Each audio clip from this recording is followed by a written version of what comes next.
Karen Cook here, full-time agent with Young Real Estate, LLC. Real estate isn't my side job, it's my career. I'm committed to your goals full-time. So let's get started today.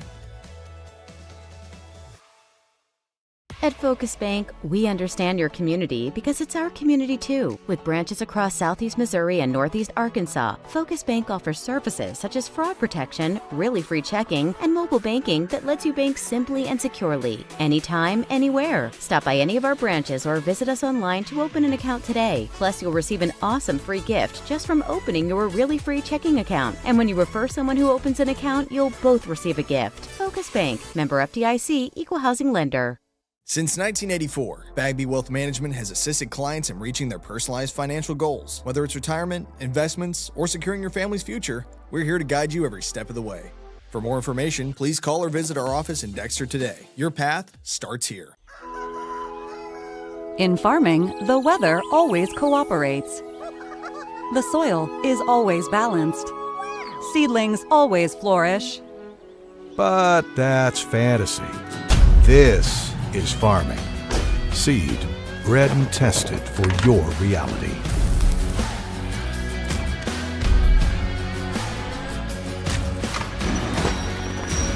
Dynagrow Seed, for real. Please pass the hot sauce. No, none of that watered down ketchup. Give me the heat. At Southern Bank, we're never not helpful.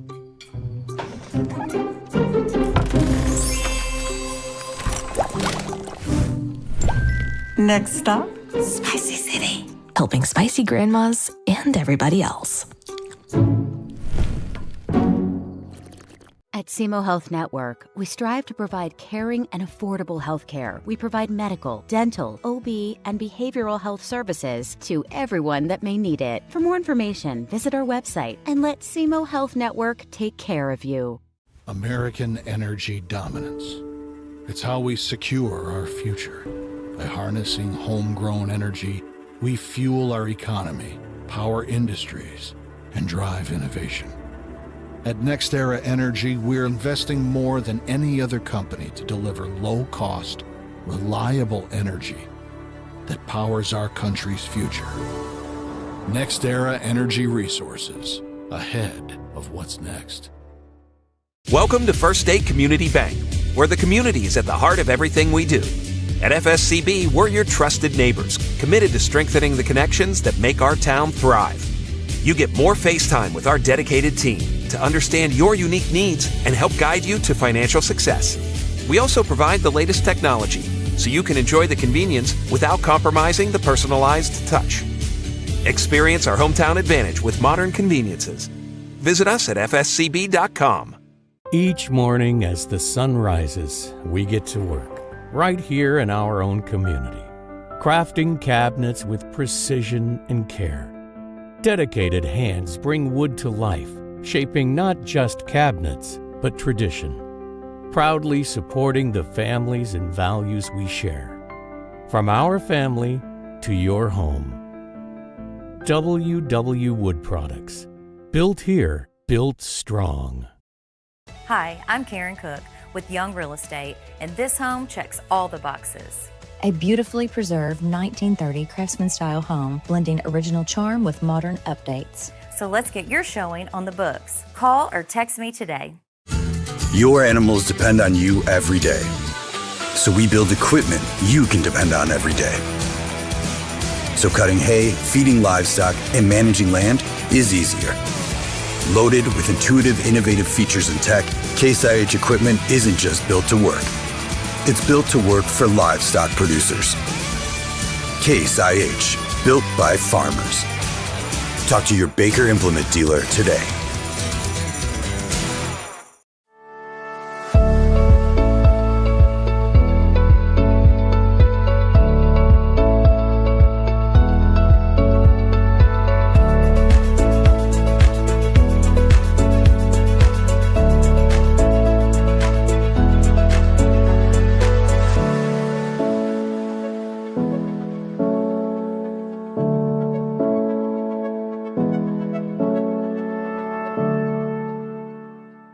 In football, every play starts with one goal: protect the ball. It takes strength, teamwork, and focus to keep it safe. At First State Bank and Trust, we protect what you worked hard for, your finances. With us, you'll have a team that's always alert, keeping your money safe from every angle, through every challenge. We're here to protect your finances, because at First State Bank and Trust, your financial security is our game plan. First State Bank and Trust. Strong, secure, trusted. Member FDIC. Equal housing lender.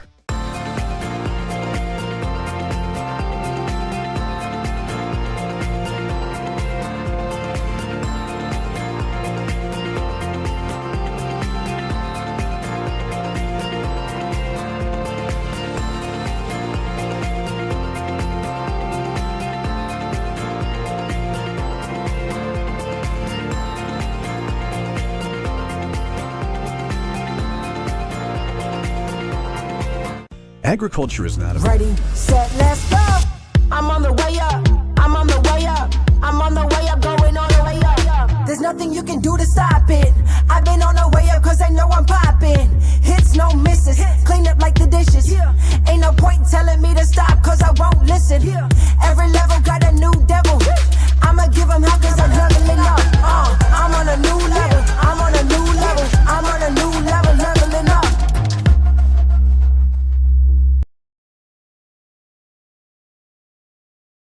Friday nights under the lights for high school football on Aycorp Sports.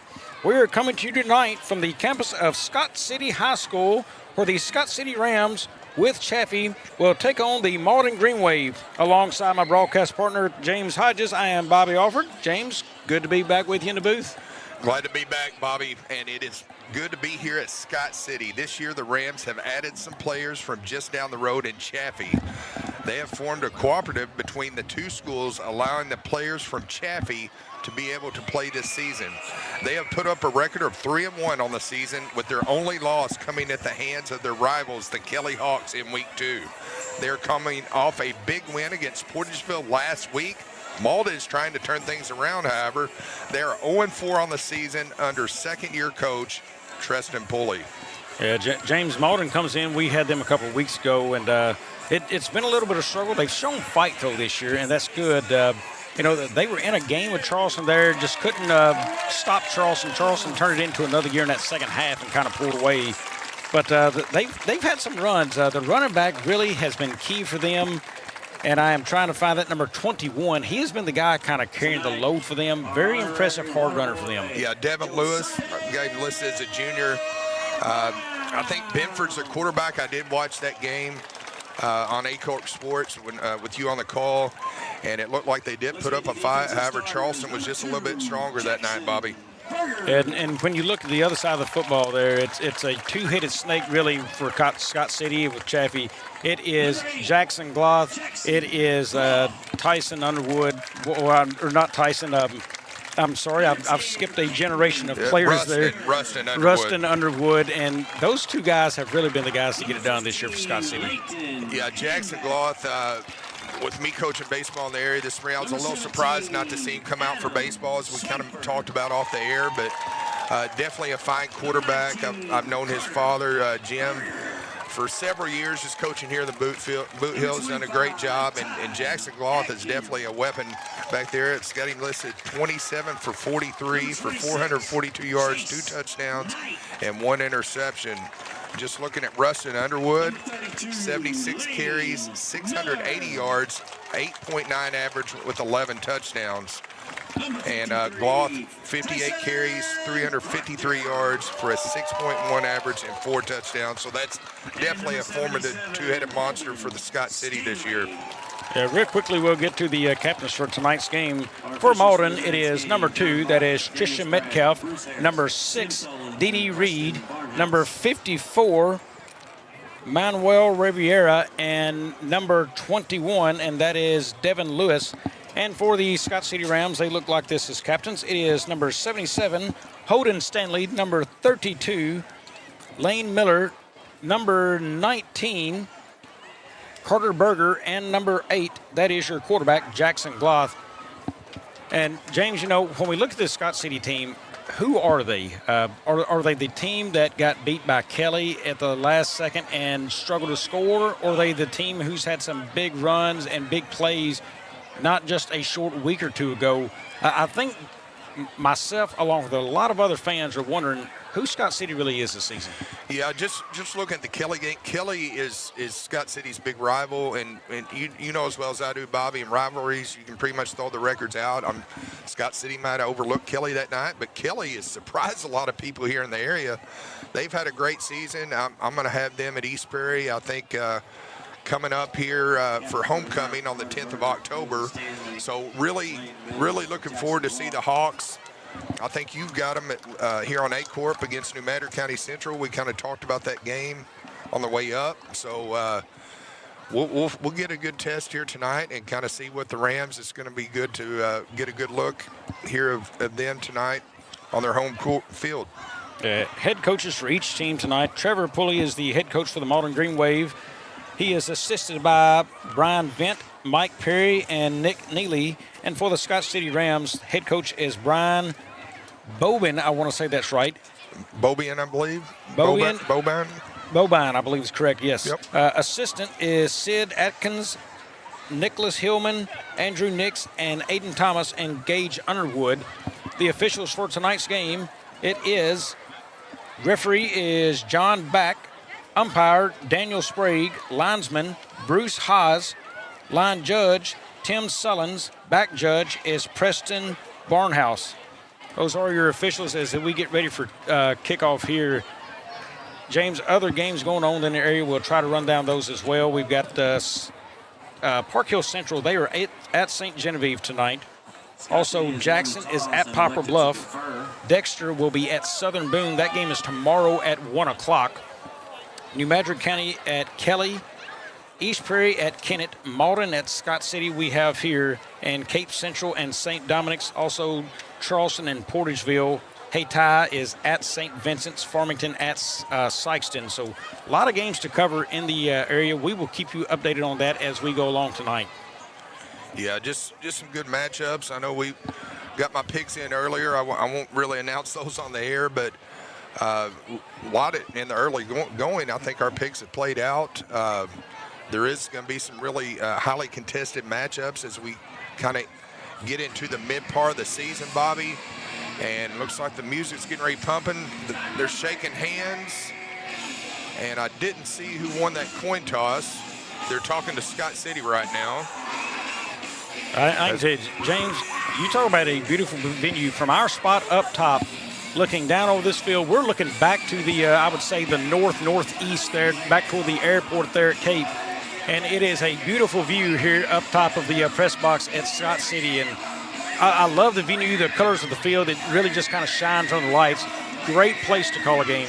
It is. I'll tell you what, I grew up playing on this field since I was 7th grade, and a lot of changes. I was talking to Coach Mueller and Sid Atkins before the game, and just good to see some of these guys. I've got great friends in the Scott City area, and we're getting ready for kickoff, Bobby, so I'll let you take us away here.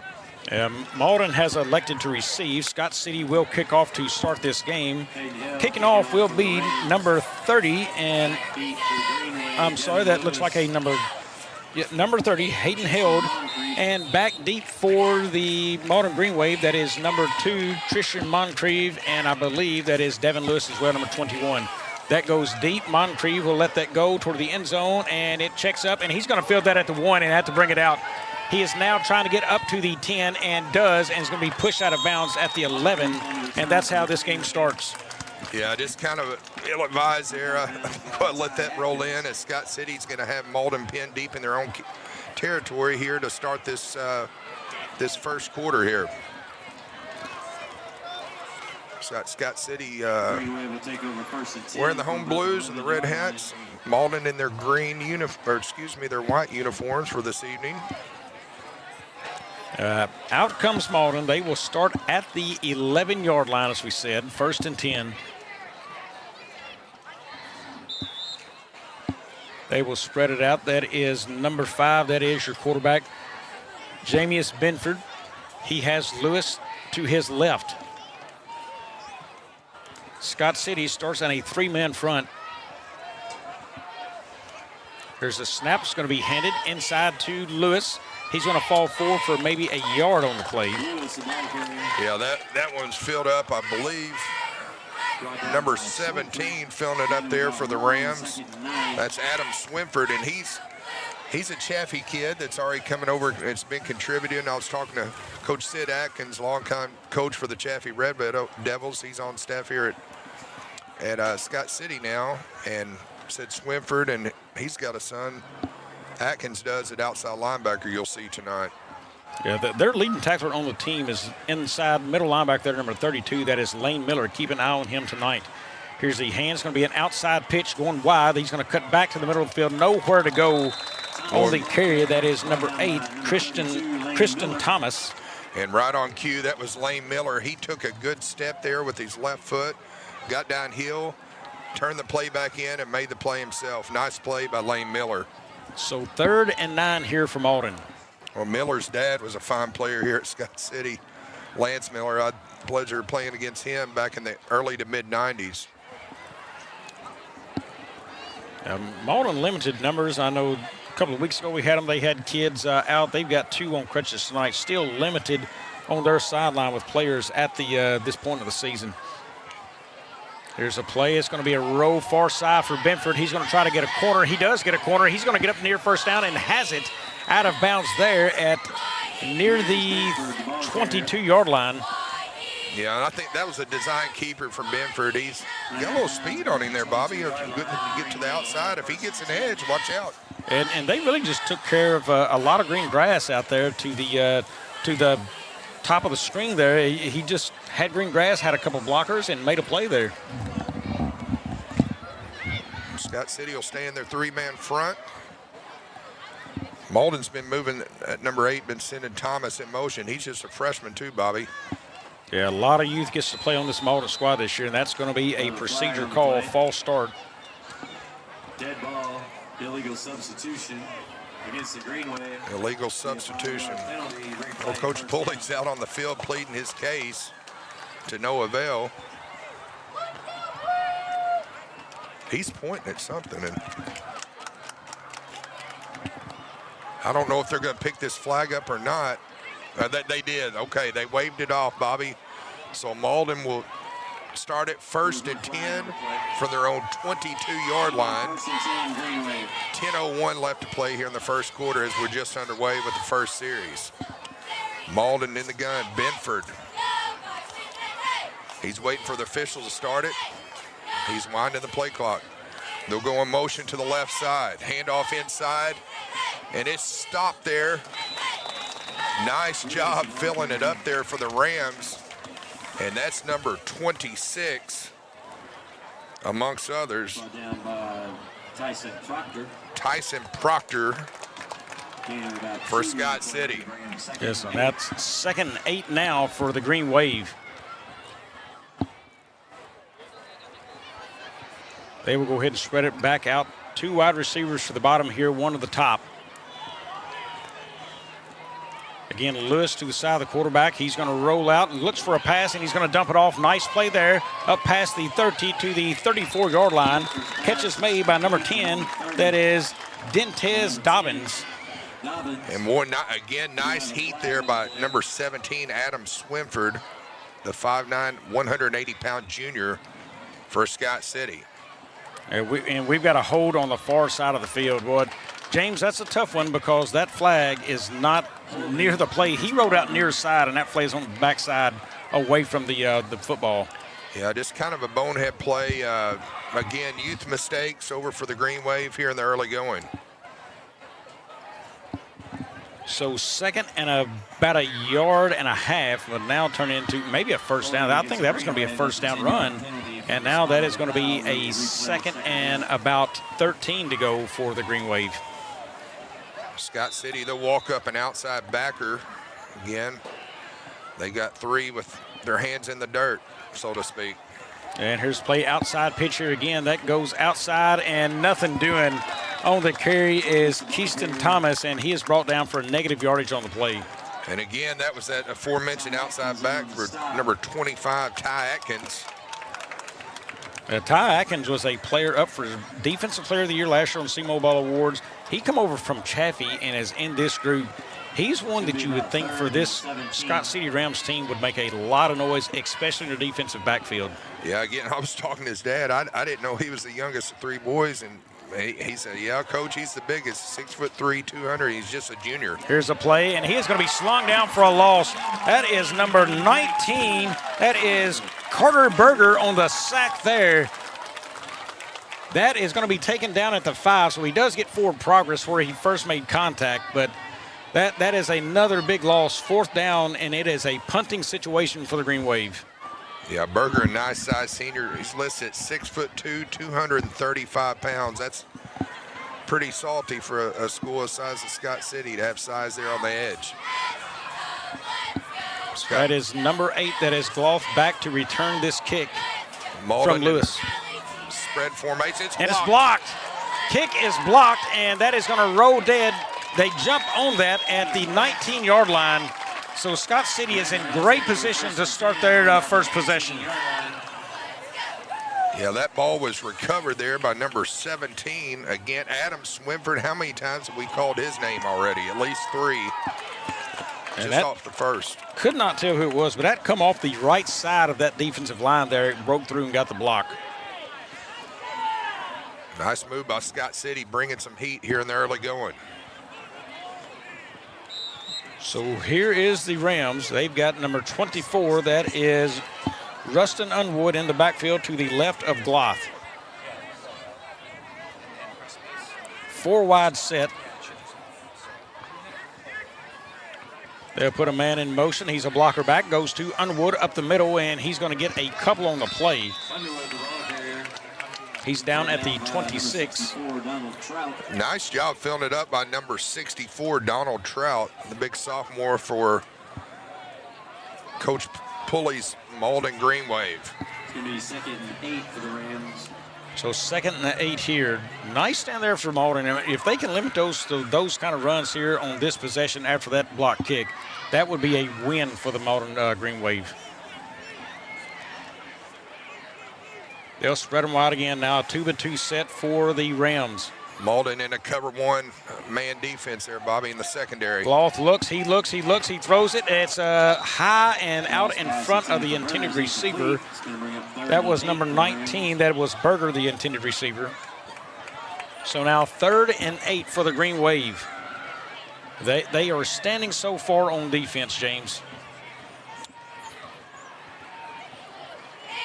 Scott City taking their time getting the play in. We'll see if they go tempo later here as the game progresses.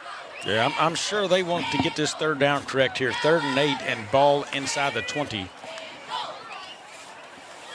They have it 3 wide at the top, 1 at the bottom.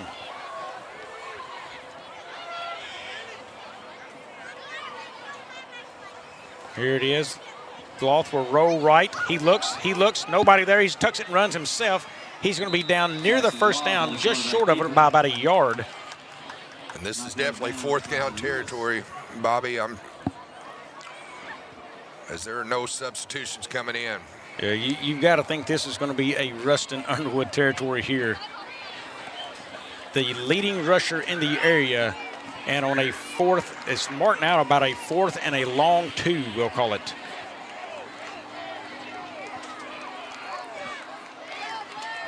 Two wide and single coverage out at the bottom of the screen. Also single coverage there on the slot receiver. And he's got room if he runs a short hitch.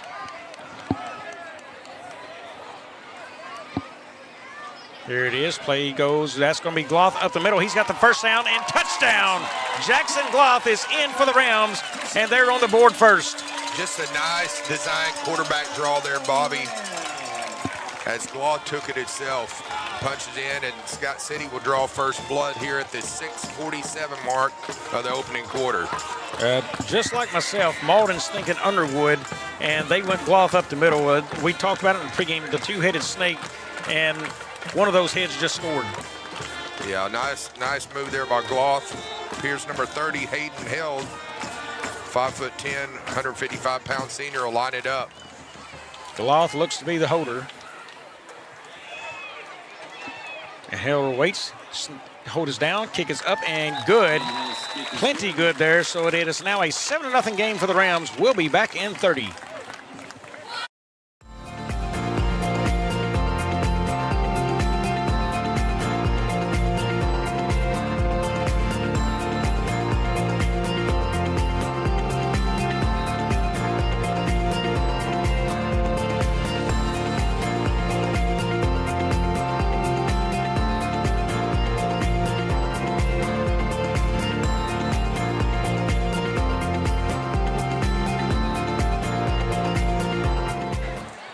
Welcome back. The block punt turned into a score for Scott City, so they get on the board first in that fashion. And James, they are showing who they are early in this one. They played good defense there, got the punt, got a sack in that defensive round, and then just punched it in. And Jackson Gloth looked very strong running the football there this first possession. Yeah, I like the aggressiveness coming after that punt. I don't like the decision there by Malden's deep man of taking that ball out. So we'll see if that. If I was to guess, I'd say he'd kick it deep to that guy. He's going to back up. That's number 2, Tristan Moncrief, back deep for the Malden Greenwave, along with number 21, the junior Devin Lewis. As Scott City will prepare to kick off, number 30, Hayden Held. He has a strong leg, Bobby. Yes, he does. Good young kicker. He's going to kick a low line drive there. That's going to check up and stay in bounds, and it is going to stay. And he has to pick it up at the 1. Moncrief is going to go all the way across field, try to escape the end zone, and he does. He breaks free to the 10 now, up to the 20, cuts back across field, and is tied up there at the 26-yard line. So a mistake turned into a nice 25-yard gain. Yeah, Coach Atkins is looking at his player, number 17, swim. He just says, why? You can see it. But again, the kicker for Scott City, I mean, he's one of the best kickers that I've seen here in the early going this year. Placed it about where you want it there on the goal line. As Malden will take over, 1st and 10 from their own 26-yard line. 6:35 left to play here in the opening quarter from Scott City. A reminder, over on our sister station, the Sykeston Bulldog Nation, presented by Aycorp there. That game is on. Farmington now has a 7-0 lead on Sykeston early going on in that one, as that run will go for a -1. Yeah, hand up off the middle. That ball, that was absolutely stuffed again by Swinford. And again, Adam Swinford making his presence known here in the early going. And I think you will tonight see, you're going to see, as you've seen early on, Scott City's going to be aggressive up the middle. I mean, they're going to try to stop plays, jam it up, and get negative yardage there. They've just got to protect. That's where Malden's plays have been, is to the outside. They'll have to use speed there to attack Malden as well. Here's Benford. He's going to roll near side. He's got a block there, but Lewis, it's a fine one. He's going to get outside past the 30 up to the 34-yard line. Nice pickup there on 2nd down. So 3rd and manageable here for Malden. And nice play there by Chase Knight, 5'11", 170-pound junior, making the play on the edge there for Scott City. James, at what point does Scott City see this enough outside where they spread those linebackers maybe a little bit further out instead of having them tucked into the defensive end spot there? Yeah, I'd loosen them up a little bit, and I always tell them to attack the outside shoulder, the inside shoulder. You want to force it in where you've got flow from your inside backers on the inside. Yeah, a lot of teams, I think, call that, they say pinch down on the line right there. Correct. Keep that outside shoulder free as we've got a timeout by Malden. We will step aside as well. When we come back, we'll try to slip you in some score updates from around the area. We'll be back here on Aycorp Sports. In football, every play starts with one goal: protect the ball. It takes strength, teamwork, and focus to keep it safe. At First State Bank and Trust, we protect what you worked hard for, your finances. With us, you'll have a team that's always alert, keeping your money safe from every angle, through every challenge. We're here to protect your finances, because at First State Bank and Trust, your financial security is our game plan. First State Bank and Trust. Strong, secure, trusted. Member FDIC. Equal housing lender. Here it is. Malden's got it. He looks in. He's going to be taken down again in the backfield. Nowhere to go for Benford, and they're going to get, and that's a pass forward, touchdown. The Rams intercept on that. That is number 2 for the Rams. That is Jackson Berger. folks, I can't believe what I just saw on that play. Yeah, just an ill-advised play by Benford, the senior, you know. He's trying to get rid of the ball, but his arms are wrapped up, and when he throws it, it goes right into the hands of Berger. Watch him here. He's wrapped immediately. Wrapped up there, and he just finally throws it right into his hands. I don't know if I've ever seen that, Bobby. That was... And I think he was trying to throw it at the feet of his guy right beside Berger, but it did not get there, and that goes the other way. Yeah, definitely probably the easiest touchdown that young man will have in his career. And that's going to be a procedure there on the Rams, so that'll back them up. No, that's against Malden lineup offsides. So now that'll be moved from the 2 to the 1, and the coach says decline the call, so they will just line up and kick it from where they're at. I've got Jackson up on Bluffsville 6-0 in the first quarter. As these scores are definitely not updated. It's got 0-0 in ours. Obviously, it's 13-0. There is held. He is up, and that is good. So 14-0 here, Scott City.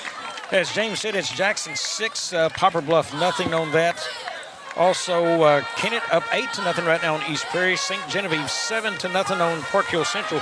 That is an interesting game. That was a matchup. That was a district contest last year. St. Genevieve has moved north.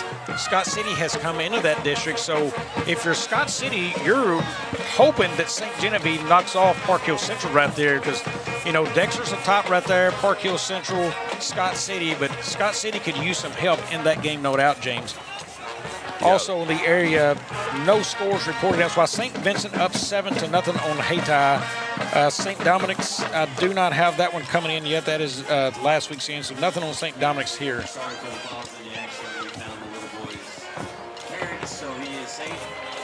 Interesting how you have to start voting for other teams and rooting for those, James, when it's this time of year and you get a look. And, you know, Scott City's already had a slip-up this year, so you know, that's one that they desperately need to go their way and get some points back in their favor in the standings.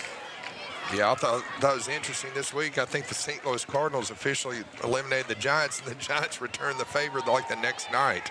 There's a short kick. That's Moncrief. Takes it at the 15. He's going to cut back near side, has a block, and slips away from another and another. He's going to pass the 30. Down at the 32-yard line is Moncrief. Chase Knight again on that tackle for Scott City. Well, James, we're starting to see if Malden can find a way to get the football in maybe Tristan Moncrief's hands, he can do some really nice things out there on the field for him. Yeah, Malden definitely has some athleticism and speed, just a lot of youth over on that sideline. And Coach Pulley, he's been around a long time. He'll get things turned around. This just may not be his year this year. Yeah, not a lot of depth, as we mentioned over there, and that comes into play as Moncrief stepped off. Well, things have changed in a hurry. St. Gen now up 14-0 on Park Hills. Here is Benford. He's going to roll out. He is out past the 30 at the 33-yard line. So a pickup of 3 on the play. It'll be 2nd and 7. And he's pushed out of bounds onto the track by number 32, the junior Lane Miller. Well, Lane Miller's also a fine baseball player for the Rams in the spring. Plays a little third base and pitches and does a great job for Coach Skylar Cobb in the spring. And this Rams program has been a powerhouse in the past, a strong program. I was excited to see how they would mesh, how things would come together when they brought Chaffee in. I still believe they're a strong group. They had one slip up earlier, but a very strong football team. Here is Lewis. He is going far side, not much on the play, maybe back to the line of scrimmage. Yeah, a helmet came off. See a white Malden Greenwave helmet rolling around off there. And that looks to be Lewis's helmet. Coach Pulley's out on the field. I'm assuming there's a timeout. Yep, that is an official's timeout. So we will step aside as well as they take care of him. We will be back here on Aycorp Sports. Welcome to First State Community Bank, where the community is at the heart of everything we do. At FSCB, we're your trusted neighbors, committed to strengthening the connections that make our town thrive.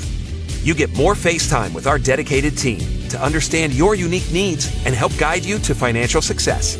We also provide the latest technology so you can enjoy the convenience without compromising the personalized touch. Experience our hometown advantage with modern conveniences. Visit us at fscb.com. In farming, the weather always cooperates. The soil is always balanced.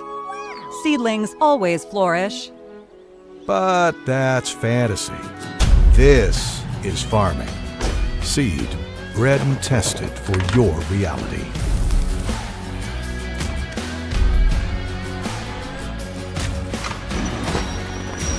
Dynagrow Seed, for real.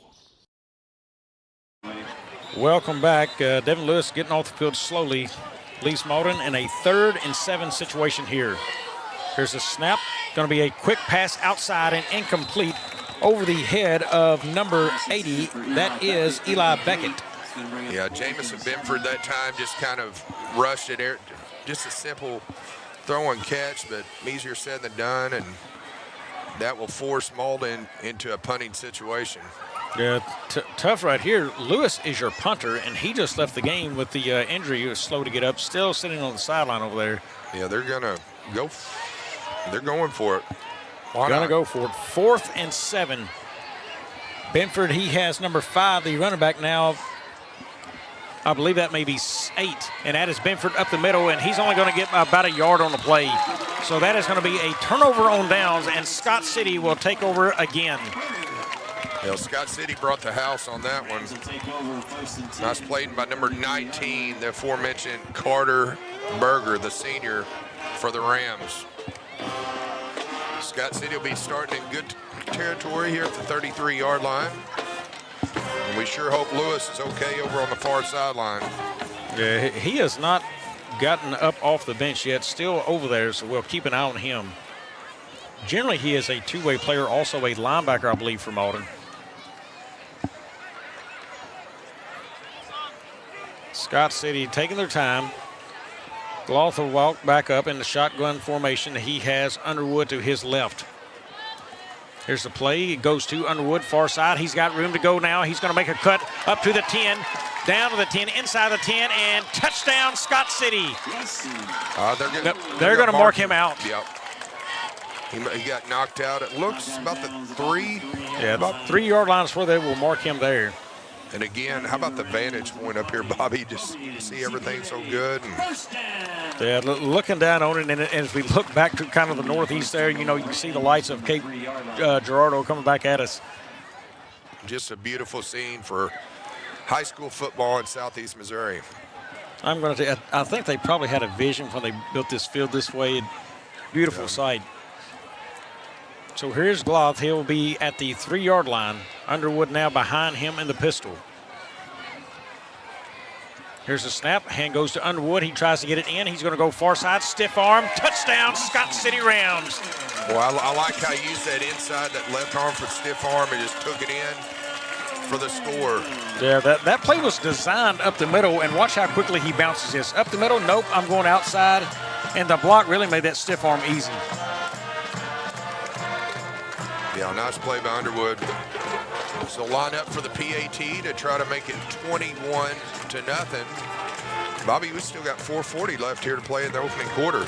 Yeah, a lot of them left. That is the, I'm trying to remember, did Underwood score earlier, but no, he didn't. That was actually Gloss. So that is Underwood's 12th touchdown of the year.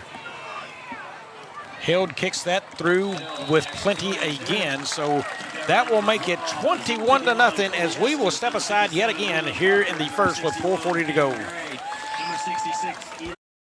Mathis Funeral Home of Dexter and Bernie strives to provide their community with the accommodations and services needed to relieve your family during times of loss. For more information, give them a call and see how Mathis Funeral Home can help meet your expectations in celebrating your loved ones. At SEMO Health Network, we strive to provide caring and affordable health care. We provide medical, dental, OB, and behavioral health services to everyone that may need it. For more information, visit our website and let SEMO Health Network take care of you. American energy dominance. It's how we secure our future. By harnessing homegrown energy, we fuel our economy, power industries, and drive innovation. At NextEra Energy, we're investing more than any other company to deliver low-cost, reliable energy that powers. Welcome back. Scott City prepares to kick this one off. Held will do it, and it is a shorter kick. It's going to be taken at the 8-yard line there. Brought up, and that is Moncrief again. He's going to turn around and run backwards, and he's going to be taken down at about the 11 to 12-yard line. Boy, heck of a job closing in. Adam Swinford here making his presence here for the player of the game here tonight in the early going. He is all over the place defensively for the Rams. James making all this possible tonight. Our crew for this game, the cameras are run by Bradley Halford, Jake Magruder, and Matthew Williams. Photography is Lydia Odell. Graphics are Cole Steinbecker. Switching board is Cooper Knight, and the director for tonight's game is our own Andrew Moore. And Andrew, thank you so much. We had a little bit of trouble with the headsets, and Andrew always gets it done for us. And this crew here at Aycorp always makes us look good each night in and night out, Bobby. I'm sure Andrew knows the running joke by now, but when there's an issue with a headset, it's always mine. So I made you switch headsets tonight so I would have my headset, but Andrew finds a way to always get them back working, and I'm grateful for it because I don't know how. We've got a timeout. We have got a timeout down low. Instead of going back to the commercial breaks, we're going to stay live here. We'll try to run through a few more scores if they've updated here. Again, St. Genevieve up 14-0. Jackson up 21-0 on Poplar Bluff. Kennett now up 10-0. They were up 8-0, so they had a safety in there to make that a 10-0 game. Also in the area, Farmington still up 7-0 on Sykeston is our reported score there. St. Vincent and Hayti 7-0. I'm wondering if this game here is actually Cape Central and St. Dominic's. That says Jefferson. I think it's St. Dominic's there, so they would be up 13-3 on Cape at the time. That's all the scores I have reporting. Yeah, still 7-0 Farmington and Sykeston over there on that one. And, you know, that was a surprise to me last week, James. I thought Farmington would put up more numbers on Jackson. I didn't think they would beat them, but I thought it'd be closer. But, boy, Jackson looks awful strong this year. Yeah, I did. I learned my lesson. I went against them week 2 against Louisville Ballard, and I'm not going to anymore. And there is an offsides encroachment that's going to be on the Rams. That will be a 5-yard penalty, so it makes it 1st and 5. Encroachment against the Rams, be a 5-yard penalty, replay, 1st down. So they'll replay it there. Moving back to the 19-yard line. So 1st and 5. We do have Lewis. He is back into the football game as a running back for Malden. He is beside Benford there.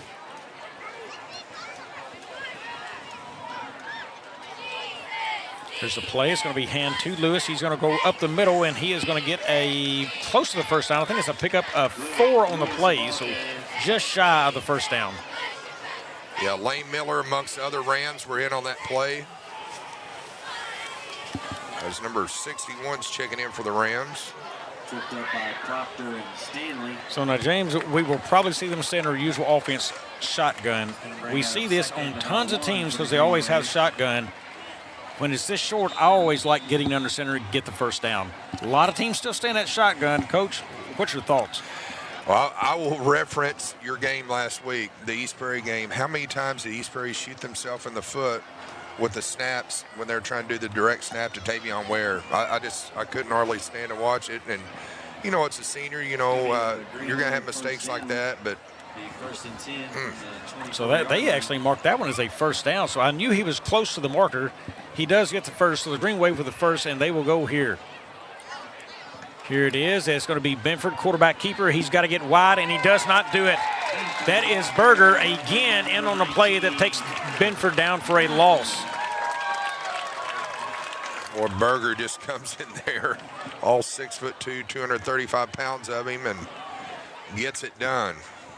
Well, big touchdown pass over in Sykeston. Farmington now up on that one, 13-0, and extra point coming. Again, that is on our sister station. You can find it on YouTube if you decide to jump over and watch that one. Or if this one concludes before that one, guess what? You can get double the action tonight. Yeah, and the way we're heading right now, Bobby, I think that's what we might be looking at. Here's Benford. He hands that up the middle, a flag on the play. We will see what it is. We do have a flag on the I actually did that a couple of weeks ago. We called the game at Dexter. I left, and maybe last weekend, I left, went home, turned on the Sykes and Crothersville game. Yeah, I did the same thing. That is a false start, so that goes against Malden. Legal procedure against the Greenwave. Legal procedure, and that's going to be declined. Yeah, they declined that, so it's going to stay 2nd and 15.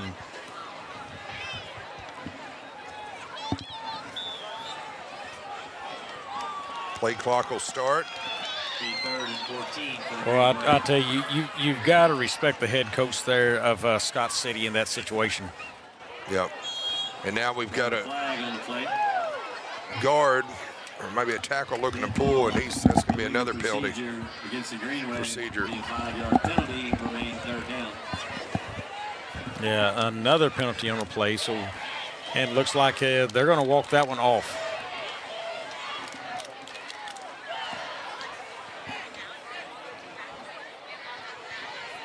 So 2nd and 17 for the Greenwave here. I'm sorry that they've got it marked on the board as, I believe, 2nd, and on the change 3rd, I believe that's just 2nd down. That was a procedure play, so I don't think they lost the down there. But oh, they're going unbalanced here, Bobby. Look, unbalanced to those. And here is Benford. He drops a pass. He throws it way over the top, and a miscommunication there from Malden.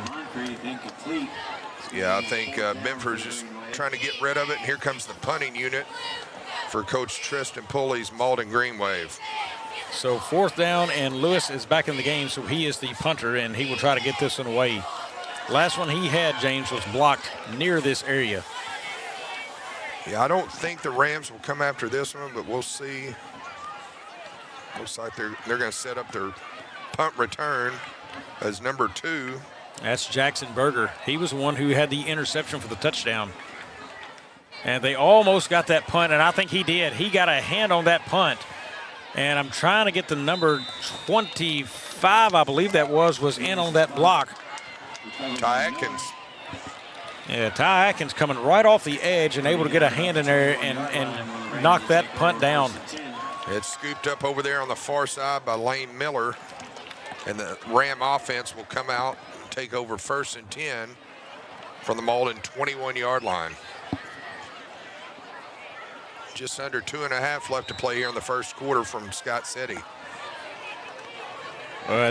Not a whole lot of offensive yards yet for the Rams either, and that's because they've just started in such good field position. Underwood now to the right of Gloth. That is a different quarterback in right now, I believe. That is a hand straight up the middle. That is number 15 there. He's going to bounce it outside all the way down inside the 10. That's handback. Yeah, blatant handback on that carry there. Knocked out of bounds about the 7-yard line. It's going to give the Rams. Interesting story about handback, Bobby. Handback started as a Chaffee Red Devil.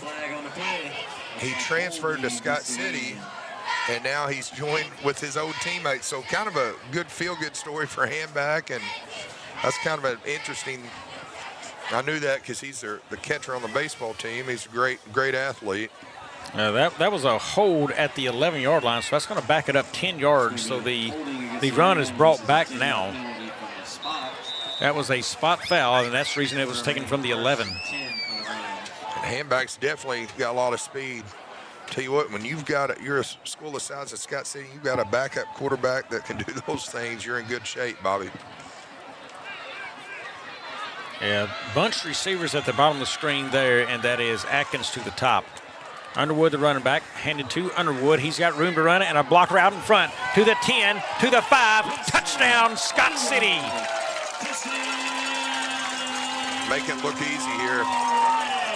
He just had a escort there around the left side into the end zone. Yeah, that is a great job, number 61. Got out front. He didn't have to hit anybody, but, I mean, he made it easy to get in that end zone for Underwood.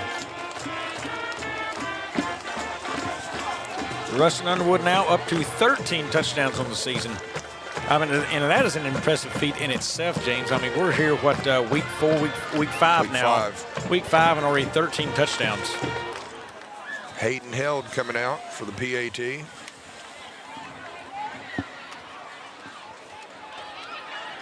To try to make it 28-0 inside of 2 minutes in the first. Snap, hold, kick, good. And Bobby, he is kicking that pretty much in the same spot every time. Yeah, he is mighty good. That takes us to 28-0 here in the first. 1:56 to go. We'll step aside for a few. Our country's future. Next era energy resources. Ahead of what's next.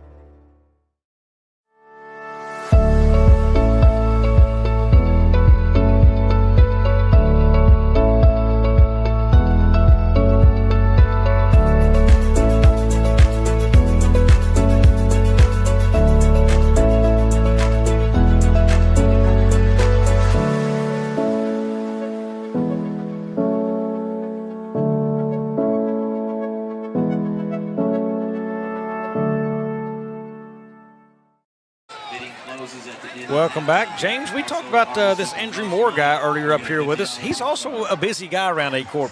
The CMO Sports Zone with Andrew and Dave, our podcast is back and better than ever. Every Monday, join Andrew Moore and David Jenkins for the insight into local high school sports and maybe some other subjects. You can find them on Spotify, Amazon Music, Apple Podcast, and see them and hear them as well on the CMO Sports Zone YouTube channel. Kick by Held is a good one. That is Moncrief inside his 5 as he will return. And he's going to try to reverse angle and know where to go. Scott City will stack him up at about the 19-yard line. Yeah, all you see is blue jerseys and yellow helmets closing in. Great job by the Rams staying in their lanes, breaking down, making a play.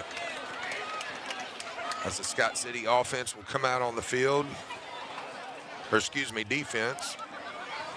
Yeah, and for what success Malden can find, the drive quickly stalls. They'll get a first down, and you think, hey, they've got something going, then it stalls out fairly quickly, it seems like. Yeah, let's see if they can get anything going here before the quarter ends.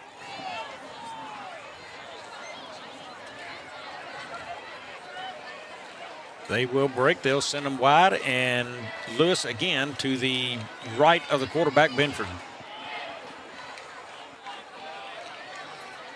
There's a play pitched out to Thomas. He's going to try to get to an edge, and he is just stacked up. Well, he looked to cut that back, and James, the only hope he had was keep going to the edge. Yeah, again, nice play, stretching the play out there. Setting the edge in on that play was number 53, Tyson Proctor. Along with number 15, Leighton Hamback. Loss of 2 on the play. Loss of 2 on the play there for Malden. Now that will leave them in a 2nd and 12 here. Clock will tick down near a minute on this snap.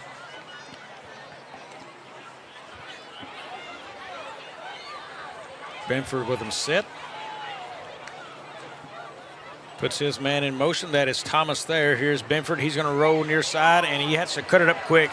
That play was supposed to go a lot further outside, and Scott City made him cut that right back into the defense. Yeah, big number 77 got in on that. Holden Stanley, 5'11", 290-pound senior, along with number 32, the junior Lane Miller for the Rams. So Malden now in a 3rd and 12 situation, no gain on the play. They will have to snap this before the end of the first quarter. Play clock down now to 10. They may have to call the timeout here.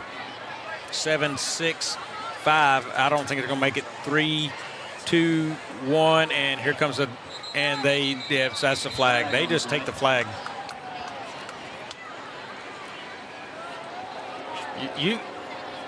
Well, I'm looking at that. That is going to be encroachment on Scott City, so that would have been a play clock violation. I think Coach Pulley was there beside the ref to call the timeout because he kept looking back, but they threw the flag, and that the flag actually bailed them out. Yeah, that's what I was going to say. Rams defensive line just bailed them out.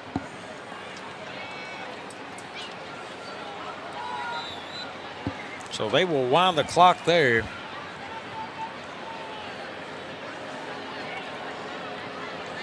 Scott City kind of late getting set as they're flipping guys around. 3-man front. They got the 2 outside linebackers walked up for a 5 front look. Here's the play. Benford, he rolls near side. He's going to pass and nowhere to go with the football, and he's dancing again, and that is going to be an incomplete pass. And, Bobby, that play was made by number 15, Leighton Handback. He did a phenomenal job setting the edge, and the quarterback, Benford, had nowhere to go. Well, that will take us to the end of the one. It's all Scott City, 28-0. Mathis Funeral Home of Dexter and Bernie strives to provide their community with the accommodations and services needed to relieve your family during times of loss. For more information, give them a call and see how Mathis Funeral Home can help meet your expectations in celebrating your loved ones. Your animals depend on you every day. So we build equipment you can depend on every day. So cutting hay, feeding livestock, and managing land is easier. Loaded with intuitive, innovative features and tech, Case IH equipment isn't just built to work. It's built to work for livestock producers. Case IH, built by farmers. Talk to your Baker Implement dealer today. Karen Cook here, full-time agent with Young Real Estate, LLC. Real estate isn't my side job, it's my career. I'm committed to your goals full-time. So let's get started today.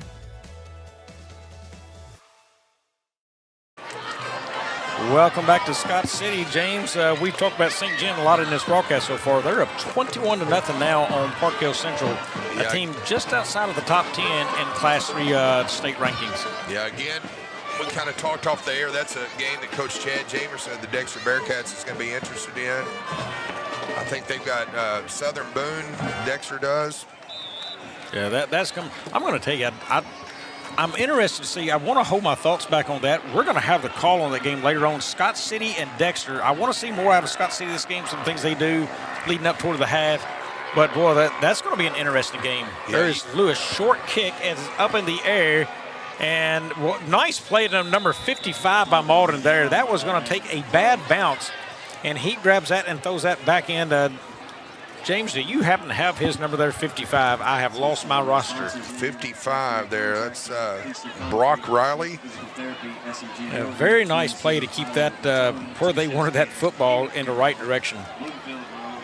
We had, I know I'm going to be on the call there with you for that one. You know, Bobby, for years, Dexter and Scott City played week 1. So it's kind of interesting that they're in week 9, and that game's going to be very, very important. They're in Class 3 this year with the Rams moving up. And that team Dexter had last year, they blew them out. That was at Dexter. The game is back at Dexter again this year, but Scott City to me today, they've got some athletes. They've got a really big offensive line, so I think it's going to be an interesting matchup. Here's Underwood. That is not Underwood. That is a new running back there, number 17. That's Swinford. Swinford, a nice pickup on the play. That's good enough for a 1st and 10 for the Rams. Good for McClarty. And we're starting to get the football weather up here. I like that. I'll tell you what. Just a feel of change from the day to the night. You can definitely tell up here tonight. I do think that's going to be interesting, because we'll talk a little bit about that Dexter's front line. They replaced everything on the offensive and defensive line. And here's the hand again, and it's fumbled on the ground, and it's picked up. And that is picked up by the quarterback, and that's going to be down near just short of the first down. Well, Swinford just almost like he dribbled like a bounce pass to Handback. And Handback scooped it up and took it around himself to the left side. Handback very alert on that play, was able to pick it up and go. So he gets that down to a 2nd and 3 situation. Again, kind of cool for those young men, growing up in Chaffee, and then Handback transferring here, and now they're reunited again here on the gridiron. Hand back again, the quarterback. That is a fake hand, and he will take it himself up the middle. So first down there, down to around the 16-yard line. I believe they mark him down at the 15 there. 1st and 10 for the Rams. 1st and 10 Rams on the 16-yard line.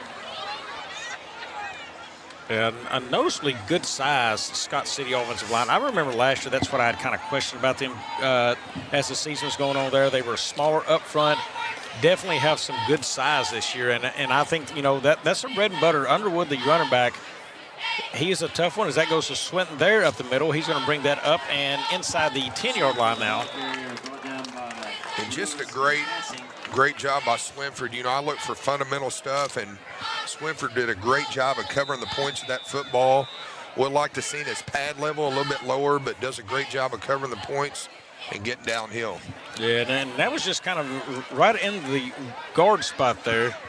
And, you know, just get behind the guard play there and just pushing forward. Good pickup for Scott City. As looks like we have a timeout on the field, a player down, so we will step aside and be back in a few. Since 1984, Bagby Wealth Management has assisted clients in reaching their personalized financial goals. Whether it's retirement, investments, or securing your family's future, we're here to guide you every step of the way. For more information, please call or visit our office in Dexter today. Your path starts here. Karen Cook. Real estate isn't my side job, it's my career. I'm committed to your goals full time. So let's get started today. Mathis Funeral Home of Dexter and Bernie strives to provide their community with the accommodations and services needed to relieve your family during times of loss. For more information, give them a call and see how Mathis Funeral Home can help meet your expectations in celebrating your loved ones. At SEMO Health Network, we strive to provide caring and affordable health care. We provide medical, dental, OB, and behavioral health services to everyone that may need it. For more information, visit our website and let SEMO Health Network take care of you.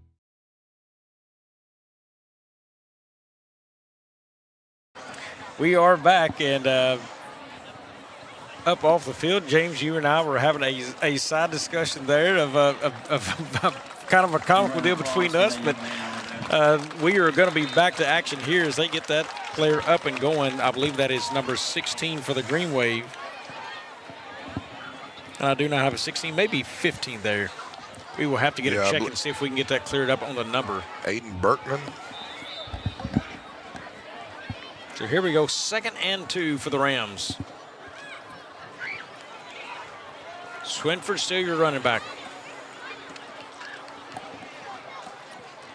There's a snap. It's going to be a quarterback pass. He's going to roll near side. He throws that. It is complete to number 26 there. He is up, and they are going to mark him down at the 1. Pass is complete. Number 26, Chase Knight on the reception. And on that tackle, number 2, Tristan Moncrief, along with number 80, Eli Beckett, junior and senior for the Malden Greenwave. So 1st and goal here for the Rams.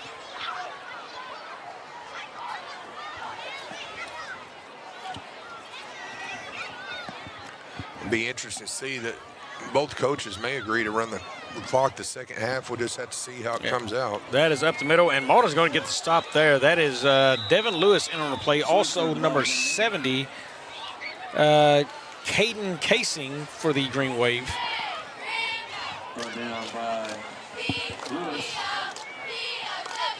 And on that play, Lewis.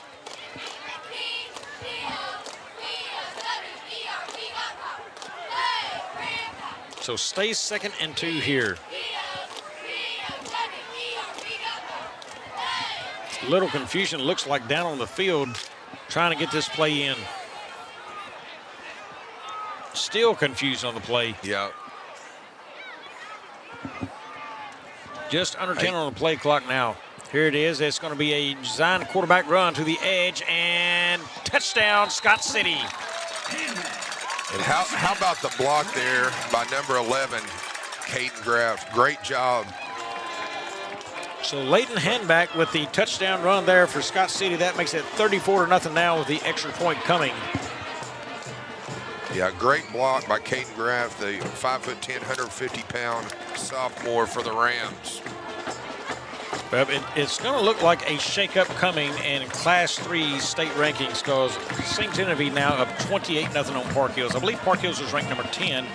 We have those rankings with us, but looks to be definitely a shakeup coming as they are number 10, St. John, just outside of the top 10, and they are up big in that one. Here's a fumbled snap, and that is going to be held as taken down, so no extra point on the play. It will stay 34-0 with 8:19 left here in the second. Brought down by big 55, Landon DePro, sophomore for the Greenwave. Also, Jackson up on Poplar Bluff, 28-0. Kennett 24-0 right now on East Prairie. I keep saying Kennett is an improved team in his Class 3. That's a game you don't want to miss. It'd be interesting once the districts fall where that kind of lays out. That's a team that Scott City definitely needs to keep an eye on, but that could wind up being a matchup in that district there. Yeah, especially with Coach Joel White coming back to lead the helm for the Kennett Indians. St. Dominic's also up on Cape Central. That is 14-0. Farmington up on Sykeston, 21-0. St. Vincent's also 14-0 on Hayti, and that's all we have here in the area.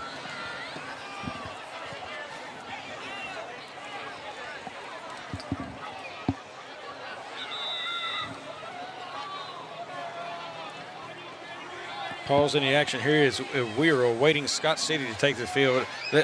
I've noticed, James, they sure do take a lot of time, I guess, making sure they got the numbers, the people, and the personnel ready to go on special teams.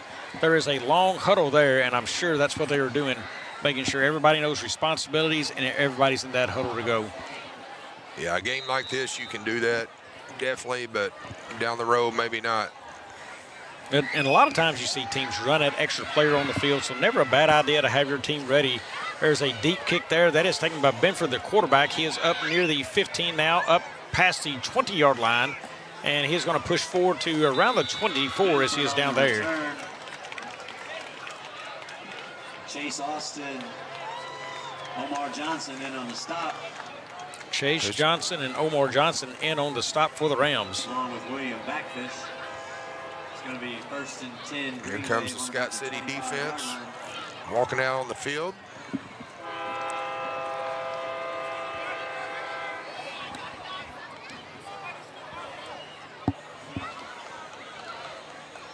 So 1st and 10, 8-10 on the clock here. Ball at the 25-yard line for the Malden Greenwave.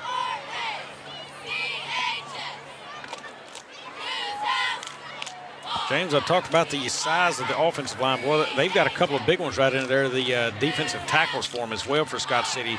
Here's Benford. He's coming near side, track down, and big hit. Big hit by number 24 there on that play. That is Rustin Underwood on the tackle. And making his presence known on both sides of the ball here, Bobby. He just really filled it up, put his hat right on the white hat, and made the play. Yeah, Underwood read that well, was patient. He didn't jump out there too early, and once it was identified, he had the angle, then he attacked well. Yeah, did just a great job of getting downhill for Underwood. Scott City 3-man front, 2 walked up on the outside. And there's a missed hand, and that is Benford. He has to take that himself up, and he is now up past the 25, taken down at about the 27-yard line there. So a pickup of 2 to 3 on the play. And on that play, number 53, Tyson Proctor, along with number 55, Brock Riley. We do have a flag on the play. Yeah, all the way on the far side of the field there, or the near side to us, so away from the football. Face mask preliminary indications. And it is, that goes against Scott City, so that will be a 15-yarder and a first down for Malden coming. Yeah, just visiting with the crew before the game. Only a 5-yarder. Yeah. A lot of these guys I didn't recognize. They were from up north, but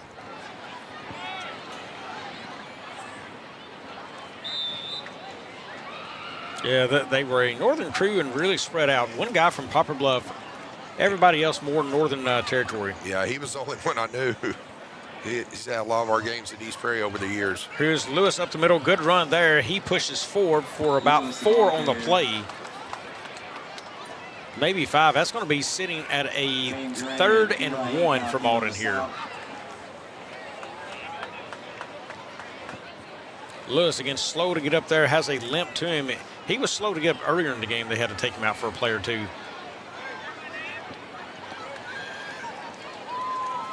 Really notice how hard he ran the football. That we covered these Malden team versus Charleston.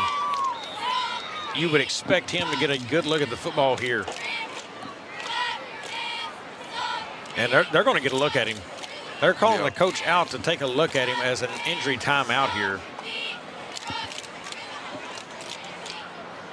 Yeah, they're going to have to get him off. So a third and short situation and their biggest, strongest back coming out of the football game. I don't think he's wanting to come out, but. And now we are going to have a timeout by Malden. So as they regroup, we will as well. We'll be back here on Aycorp Sports.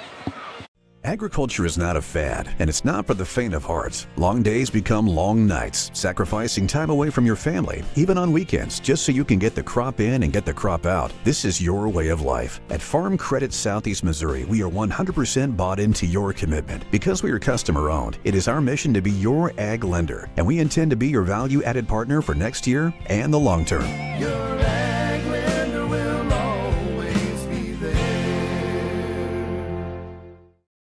Karen Cook here, full-time agent with Young Real Estate, LLC.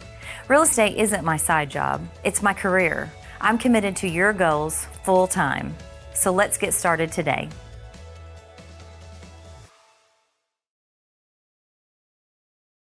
We're still in that timeout there, so Malden's going to have to find out the sub. That was Lewis who left the game. He was limping. Apparently looked like an ankle was bothering him earlier in the game, I believe, and then here again.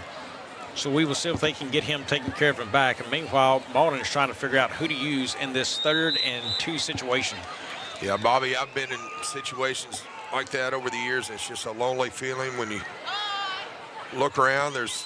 You're already lean on the field and don't have too much on the sideline and trying to plug and chug and just get through the game.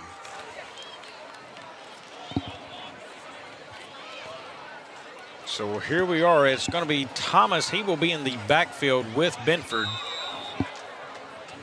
Shows on the board a 3rd and 1, but it's a long one for the Greenwave.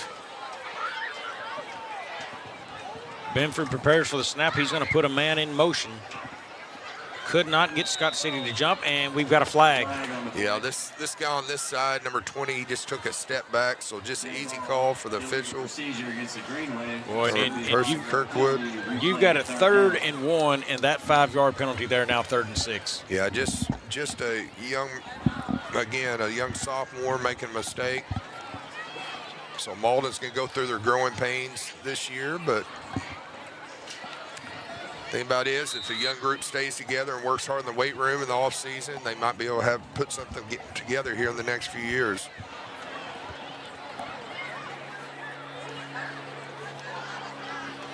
Third and 6 situation. James, I am working for a score update for the New Madrid-Kelly game because that only takes a big precedence in this broadcast because the folks from Scott City are never fans of Kelly. So I'm sure they would love to hear that the New Madrid Eagles are up in that one, and we've got a flag in the backfield. That is going to be I believe, a delay of game is what the signal was. Yeah, if that game was being played at New Madrid, my next door neighbor, Brad Watley's the PA announcer, but folks, any of my neighbors down in New Madrid, if you got a score, text me, message me. We'd love to put something out there. So a delay of game, that's going to back them up another 5. So now it was a 3rd and 1, now goes to 3rd and 11 on the play.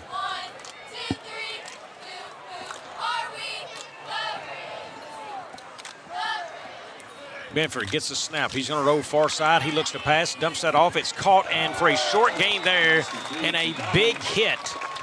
Boy, just a nice form tackle. Underwood, again, another big hit on the play. Yeah, Underwood, just a textbook tackle there, Bobby, on the far sideline. He keeps that in front of him well. He goes out with the receiver, but he's also got the eyes on the quarterback. When he sees a dump come, he just really attacks downfield well. Perfectly played. As the clock continues to tick, just over 5 minutes left to play here in the first half from Scott City High School. Yeah, this is a 4th and long. They're going to let Well, they do not have a kicker in right now, so that is the problem because Lewis was the kicker. I believe the kicker a couple of weeks ago is not the same kicker now. And that is a timeout for Malden, so they will take it there. 4:59 left as we step aside here from Scott City. In football, every play starts with one goal: protect the ball. It takes strength, teamwork, and focus to keep it safe. At First State Bank and Trust, we protect what you worked hard for, your finances. With us, you'll have a team that's always alert, keeping your money safe from every angle, through every challenge. We're here to protect your finances because at First State Bank and Trust, your financial security is our game plan. First State Bank and Trust. Strong, secure, trusted. Member FDIC. Equal housing lender. Welcome back to Scott City. So decision time for Malden. They are in a 4th and 8, and the ball very deep in their own territory lies at the 27-yard line. James, I see you working over there. Any updates from Kelly New Madrid? I'm texting my neighbor. I've texted the neighbor at New Madrid, Nick White, and Stephen Medlin, so we'll try to get something to you. Yeah, one of the few in the area we don't have really anything going on that. You would think I'd have something there. I've lived there 20 plus years. There it is, updated. New Madrid 20-6 right now, up on Kelly. Benford now in the shotgun. Thomas beside him. They'll put the man in motion again. Here's Benford. He's going to roll near side. It's going to be a quarterback keeper trying to get it upfield, and he is going to be stopped short of the line of scrimmage. So that will be a turnover on down, and the Scott City Rams will take over yet again in great field position. Nice play there by Chase Knight, along with number 51, Kobe Estes for the Rams.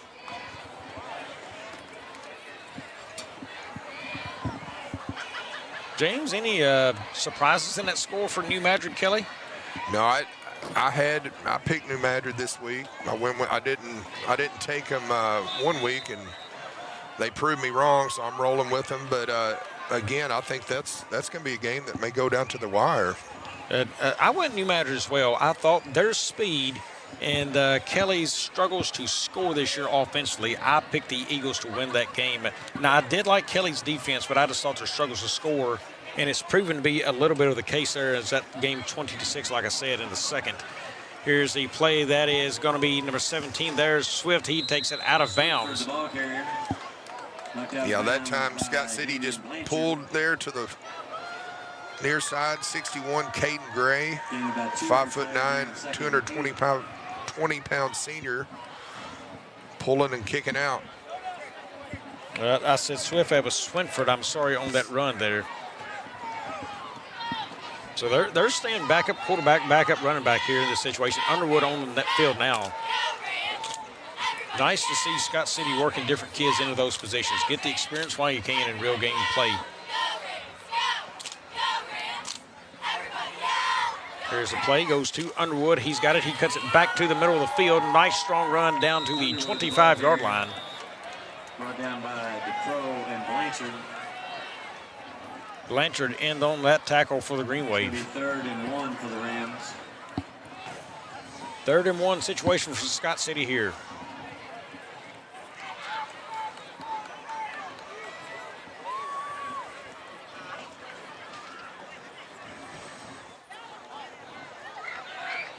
Underwood, you're back.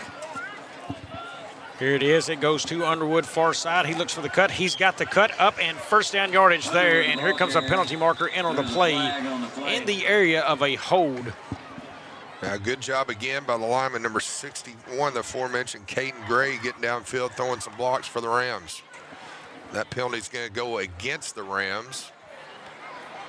Blocking the back against them, so that'll back them up. Blocking the back against the Rams. Folks, it is the end of week 5 as we close in on this broadcast and on the high school football and volleyball on Aycorp Sports. Week 6 looks like another amazing week. Monday starts off with a home game for the Jackson Indians as they welcome Saxony Lutheran Crusaders for volleyball in the town. Tuesday night will be a Woodland contest as they welcome the Bell City Cubs and head to Marble Hill for the volleyball game there. And also then Friday night, we are back under the lights at Charles Bland Stadium where the Kelly Hawks will visit the Dexter Bearcats. Another big week of sports here on Aycorp Sports, as now it is a 3rd and 13. And here is Underwood. It is not handed to him. That is run all the way up, and he's going to be short there. He's taken down near the 30-yard line. Yeah, I don't know if that was a busted play, Bobby. It just didn't look like it was well executed, and I can tell by the reaction by Scott City coaches on the sideline here. Yeah, hand back on the carry. It looks like it's Underwood's thinking it's a hand to him because the way he started up, he looked like he was supposed to get that football, and then they're both together, so would lead you to believe that was the case.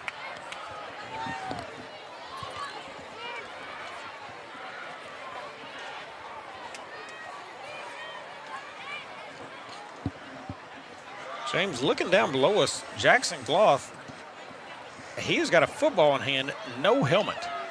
Yeah. He is right here in front of us, and he does not look like he's going to be coming back to the football game anytime soon. I saw he and 61 Caden Gray posing for pictures while ago. So, again, this is a good game to get your backups. You may need those down the road. Just good game experience that you can't replicate in practice. It is indeed. So the big penalty there, the block in the back, that leaves Scott City in a 4th and 8 situation.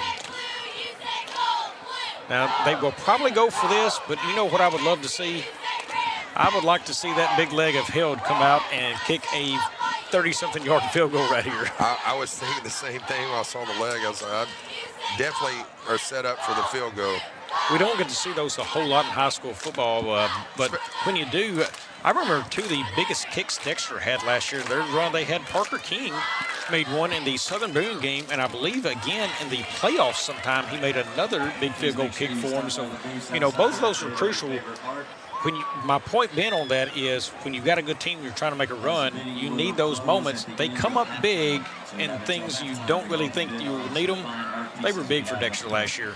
Yeah, sure. Coach Jamerson, he's been around a long time, and, you know, being on staff with him, he reps that stuff, and, again, having another great year down at Dexter. And if Scott City has a young man who comes in and he could boot one from here through, what kind of confidence do you have going forward with that guy? Absolutely. Here's a play, and it's going to be blown dead before it starts. That is going to be a false start against Scott City, so we'll back them up another 5 now. That time, Handback was rolling out to the right, to the near side. He had 3 receivers. They were going to take a shot there, Bobby. So now up to a 4th and 13. So a highly likelihood of a passing situation here for Handback.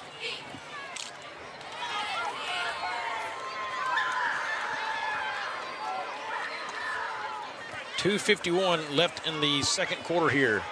Handback in the gun. Here it is. That's going to be a hand to Underwood. He's going to look for room to run, and he's got it. He breaks into the 20, to the 10, to the 5. Give him 6. Touchdown, Rams. And how about the road graders there for the Rams? Number 53, Tyson Proctor, 5'11", 205-pound sophomore, along with number 61, Caden Gray, pulling from the far side, leading the way. That's one of the ones I wish we would have our little telemonitor, and I could have drawn a few X's and O's there. They did a great job leading the way for the Rams. Folks, we will be breaking that out here soon. We've got new technology coming to us. Our guys, James, you and I had nothing to do with this. Our guys back at the station, it will be coming soon where we will be able to draw some things on the screen, circle players. I mean, it's going to be cool technology. We've worked that into integrated. The kick is going to be down and up. Whoa, look at Held again. He just did a fabulous job to get a quick or a bad snap that was down and delayed the timing and got that off. But it's going to be neat things coming. I can tell you, I want to brag on the people that you never get to see back at the office.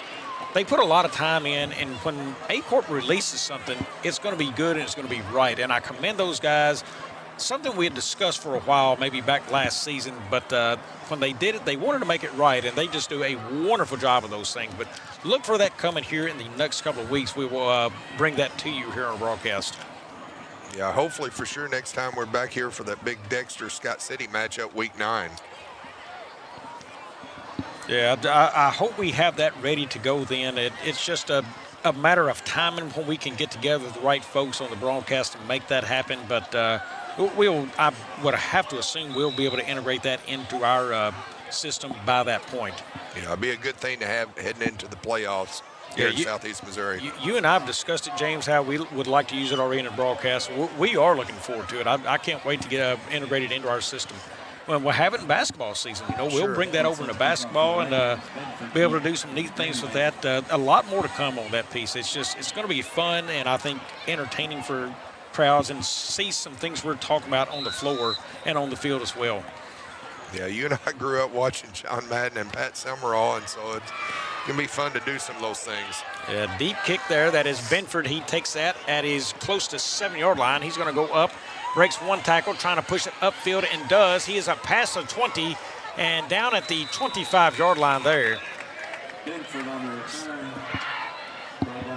And looks like Valley and Crothersville 13-13 at the half. James, I had Valley big in that game. I did as well. As number 17, Adam Swinford again. Bobby, he's got to be getting close to double digits on tackles. Yeah, he has been a monster on the field so far. And Valley is ranked number 2 in Class 3 in the state. Crothersville, I think, has fallen out of the top 10 in the rankings there. So I believe that game is at Crothersville, too, I believe, is correct. So big game to keep an eye on down there. Now, Crothersville did put about 70 points up on Sykeston last week. That game was close there for a while. Yeah, and we talk about running backs. We can kind of make that comparison here as we'll call the plays out as they happen. But Sammy Bryant Jr. is a running back down at Crothersville, and he is a mighty fine one. He went over 300 yards last week on the ground. Rustin Underwood here is another one. The other top running back in the area, I would say Jalen Hampton at Jackson. I mean, that could be 3 of your top front runners on Offensive Player of the Year this year. Yeah, could be some names you see in the Carr Trophy voting. The Poplar Bluff Letterman's Club does a great job for the kids here in Southeast Missouri over the past, I don't know how many years. And you know, Devin Turnbull at Dexter is another name, but I don't know that he quite gets as many carries and the lead carries on that as these gentlemen do. I think those are your top 3, though, would be Underwood, Bryant, and Hampton is my front runners at this stage in the game. Yeah, I'd have to agree with you. And Underwood certainly making his case with 13 touchdown runs on the year, now 14 as he ran that in. And that is up the middle there for a nice game for Malden. That's back to the original line of scrimmage. Yeah, that's number 8. Thomas, the freshman. And on the play for Scott City is number 55, Brock Riley, the senior.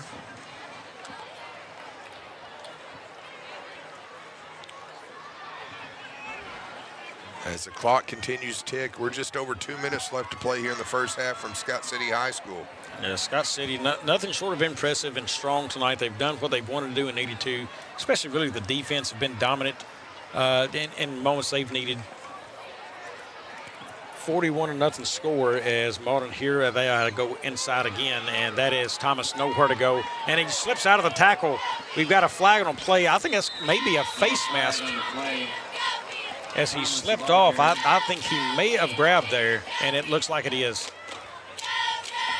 As he slipped off the tackle, the face mask was grabbed, and that's going to be a penalty against Scott City. So short gain of maybe back to the line of scrimmage.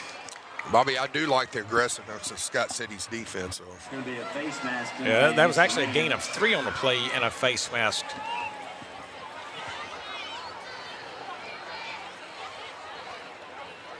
So clock has stopped right now, 1:39 left here in the second. We will see the walk-off for the 30. 5-yard penalty there, so second and looks like a 1 yard to go for Malden. Let's see if Malden comes out and maybe tries a hard count. I don't think they've done that yet. Yeah, they actually got the first down on that. They went ahead and moved the chains, so 1st and 10. Of note, Malden's best field position, I believe, of the night now at the 35-yard line. Here's the snap. Benford grabs that, pulls back into Thomas, and he is hit there and wrapped up. Nowhere to go, and that's your guy, number 17 there. Again, Swinford on that tackle. Has there hasn't been anyone better than him tonight on the defensive side of the ball. I don't know. He is all over the place for the Rams tonight. And we could have an injury. Yeah, we've got a player down on the field there trying to get a check on the number before we leave. Maybe a 53 or 63 there for trying to see my. Oh, he's sitting up. Looks like a 53. Oh, he's getting up now. So Tyson Proctor, he's up and walking. So that may be just a little breath knocked out of him there. Yeah, he's holding his chest. We said 53. I'm still wondering if that's a 5 or a 6 there. Now it looks like a 6. We thought we had the right guy, but if we don't, we apologize. I think they said Proctor. It's number 63, so if it is, he must have changed numbers, but 63 on that play is out, and here we are, Benford, the snap. He's going to roll near side. He looks to pass. He's going to run it himself. He's got room. Cuts back to the middle and up to the 38-yard line there. Adam Swinford again. Well, if Malden goes back and looks at film on that play particular, you're going to mark that at a little over a minute left in the first. The blockers quit blocking. They gave up on a play, and if they block, Benford's probably got an easy first down. Yeah, something like that. You know, they'll throw their block first level. You want to get to the second level with the linebackers and then work your way down. Yeah, good point, because they got their initial block and then waited, and they lost it there. Here's Thomas. He's got room to run up the middle. He is up and in first down yardage. So at the 46-yard line, again, Malden moves the ball. Nice job out there blocking number 70, Caden Casing, sophomore, over on the far side for the Malden Greenwave. 30 seconds left to play here in the first half from Scott City. Malden, no timeouts left, so they need to hurry. Their best field position of the night here. Let's see if they take a shot. I don't know what kind of arm the quarterback has. He might get to showcase it here. Here's Benford. He hands that to Thomas again. He tries to bounce it and nowhere to go. Up past the 50, now to the other side of the field there. So that's going to be 5 seconds left for, and that will be the last play here of the first half. It is Scott City 41, Malden nothing. That will take us to the half. Folks, we will be back in around 20 minutes on air here to catch you up on the first half scores in the area, so don't go away. We will be back in a little bit. At Focus Bank, we understand your community because it's our community too. With branches across Southeast Missouri and Northeast Arkansas, Focus Bank offers services such as fraud protection, really free checking, and mobile banking that lets you bank simply and securely, anytime, anywhere. Stop by any of our branches or visit us online to open an account today. Plus, you'll receive an awesome free gift just from opening your really free checking account. And when you refer someone who opens an account, you'll both receive a gift. Focus Bank, member FDIC, equal housing lender.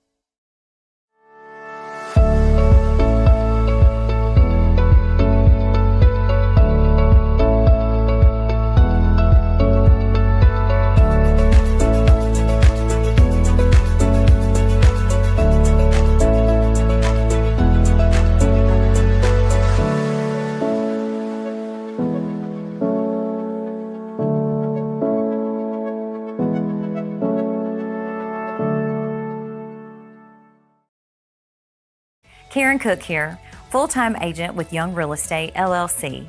Real estate isn't my side job, it's my career. I'm committed to your goals full-time. So let's get started today. At Focus Bank, we understand your community because it's our community too. With branches across Southeast Missouri and Northeast Arkansas, Focus Bank offers services such as fraud protection, really free checking, and mobile banking that lets you bank simply and securely, anytime, anywhere. Stop by any of our branches or visit us online to open an account today. Plus, you'll receive an awesome free gift just from opening your really free checking account. And when you refer someone who opens an account, you'll both receive a gift. Focus Bank, member FDIC, equal housing lender. Since 1984, Bagby Wealth Management has assisted clients in reaching their personalized financial goals. Whether it's retirement, investments, or securing your family's future, we're here to guide you every step of the way. For more information, please call or visit our office in Dexter today. Your path starts here. In farming, the weather always cooperates. The soil is always balanced. Seedlings always flourish. But that's fantasy. This is farming. Seed, bred and tested for your reality.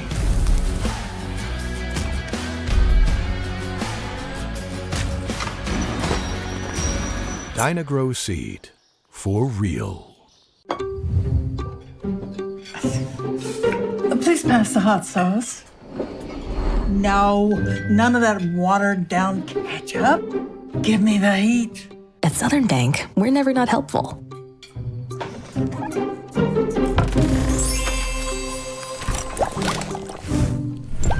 Next stop, Spicy City. Helping spicy grandmas and everybody else. At SEMO Health Network, we strive to provide caring and affordable health care. We provide medical, dental, OB, and behavioral health services to everyone that may need it. For more information, visit our website and let SEMO Health Network take care of you. American energy dominance. It's how we secure our future. By harnessing homegrown energy, we fuel our economy, power industries, and drive innovation. At NextEra Energy, we're investing more than any other company to deliver low-cost, reliable energy that powers our country's future. NextEra Energy Resources, ahead of what's next. Welcome to First State Community Bank, where the community is at the heart of everything we do. At FSCB, we're your trusted neighbors, committed to strengthening the connections that make our town thrive. You get more face time with our dedicated team to understand your unique needs and help guide you to financial success. We also provide the latest technology so you can enjoy the convenience without compromising the personalized touch. Experience our hometown advantage with modern conveniences. Visit us at fscb.com. Each morning as the sun rises, we get to work, right here in our own community, crafting cabinets with precision and care. Dedicated hands bring wood to life, shaping not just cabinets, but tradition, proudly supporting the families and values we share. From our family to your home. WW Wood Products. Built here, built strong. Hi, I'm Karen Cook with Young Real Estate, and this home checks all the boxes. A beautifully preserved 1930 craftsman-style home, blending original charm with modern updates. So let's get your showing on the books. Call or text me today. Your animals depend on you every day. So we build equipment you can depend on every day. So cutting hay, feeding livestock, and managing land is easier. Loaded with intuitive, innovative features and tech, Case IH equipment isn't just built to work.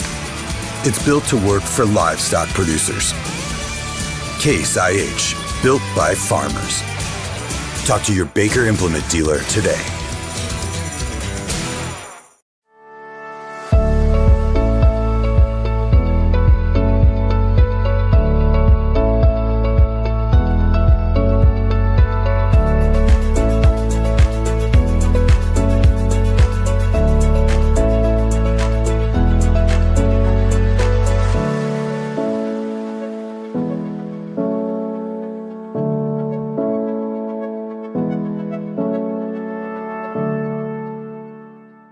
In football, every play starts with one goal: protect the ball. It takes strength, teamwork, and focus to keep it safe. At First State Bank and Trust, we protect what you worked hard for, your finances. With us, you'll have a team that's always alert, keeping your money safe from every angle, through every challenge. We're here to protect your finances, because at First State Bank and Trust, your financial security is our game plan. First State Bank and Trust. Strong, secure, trusted. Member FDIC. Equal housing lender.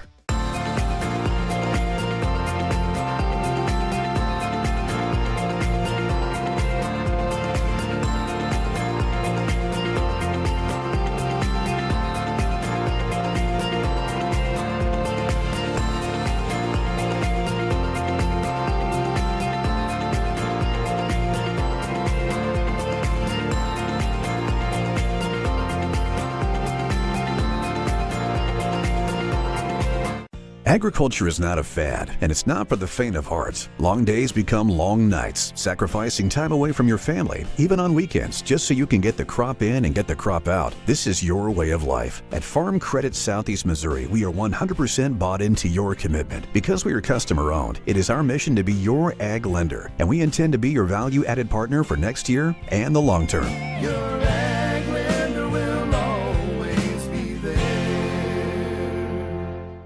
Mathis Funeral Home of Dexter and Bernie strives to provide their community with the accommodations and services needed to relieve your family during times of loss. For more information, give them a call and see how Mathis Funeral Home can help meet your expectations in celebrating your loved ones. Karen Cook here, full-time agent with Young Real Estate, LLC. Real estate isn't my side job, it's my career. I'm committed to your goals full-time. So let's get started today.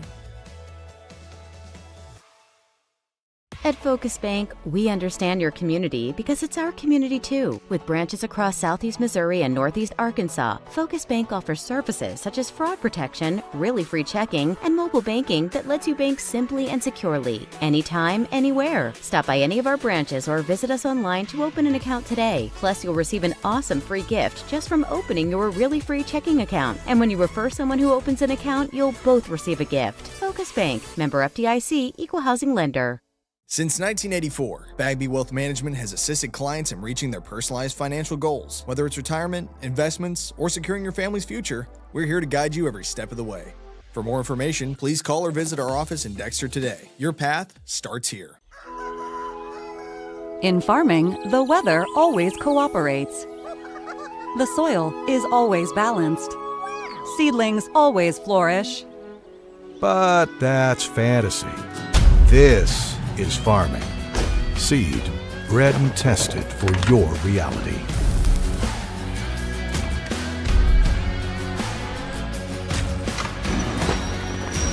Dynagrow Seed, for real. Please pass the hot sauce. No, none of that watered down ketchup. Give me the heat. At Southern Bank, we're never not helpful.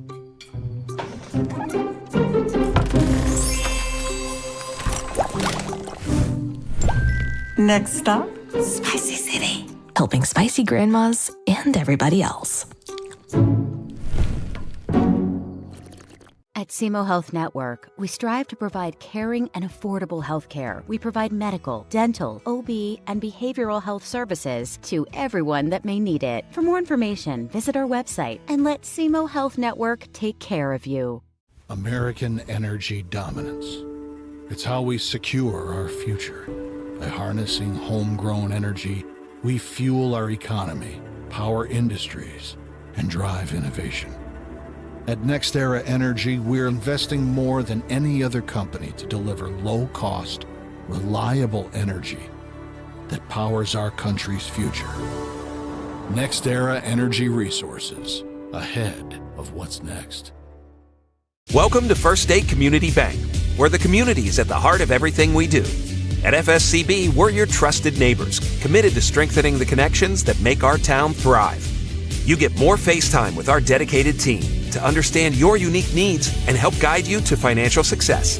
We also provide the latest technology so you can enjoy the convenience without compromising the personalized touch. Experience our hometown advantage with modern conveniences. Visit us at fscb.com. Each morning as the sun rises, we get to work, right here in our own community, crafting cabinets with precision and care. Dedicated hands bring wood to life, shaping not just cabinets, but tradition, proudly supporting the families and values we share. From our family to your home. WW Wood Products. Built here, built strong. Hi, I'm Karen Cook with Young Real Estate, and this home checks all the boxes. A beautifully preserved 1930 craftsman-style home, blending original charm with modern updates. So let's get your showing on the books. Call or text me today. Your animals depend on you every day. So we build equipment you can depend on every day. So cutting hay, feeding livestock, and managing land is easier. Loaded with intuitive, innovative features and tech, Case IH equipment isn't just built to work. It's built to work for livestock producers. Case IH, built by farmers. Talk to your Baker Implement dealer today.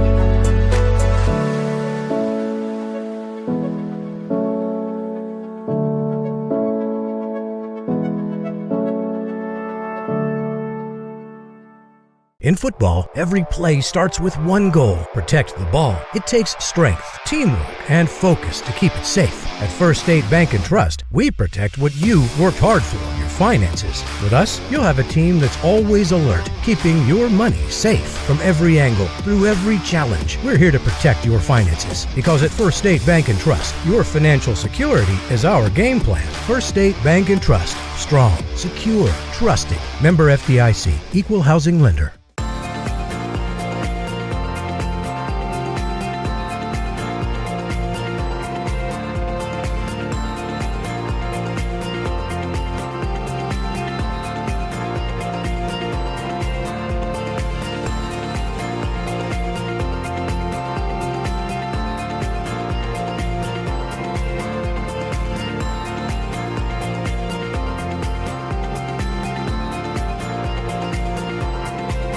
Agriculture is not a fad, and it's not for the faint of heart. Long days become long nights, sacrificing time away from your family, even on weekends, just so you can get the crop in and get the crop out. This is your way of life. At Farm Credit Southeast Missouri, we are 100% bought into your commitment. Because we are customer-owned, it is our mission to be your ag lender, and we intend to be your value-added partner for next year and the long term.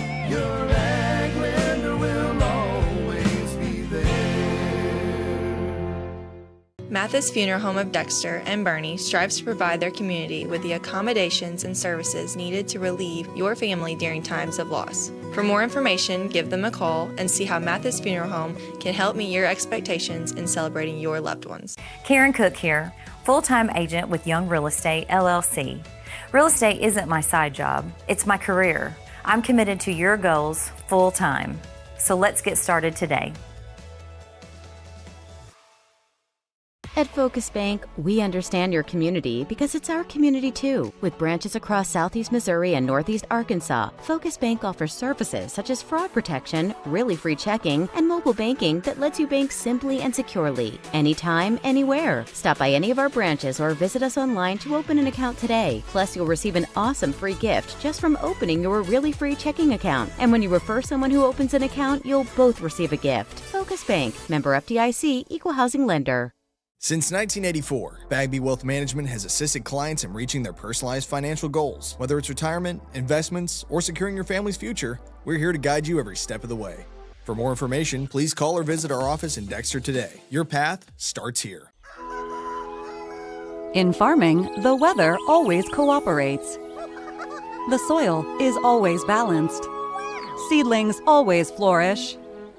But that's fantasy. This is farming. Seed, bred and tested for your reality.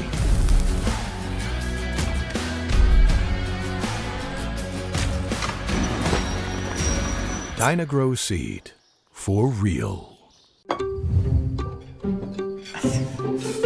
Please pass the hot sauce. No, none of that watered down ketchup. Give me the heat. At Southern Bank, we're never not helpful.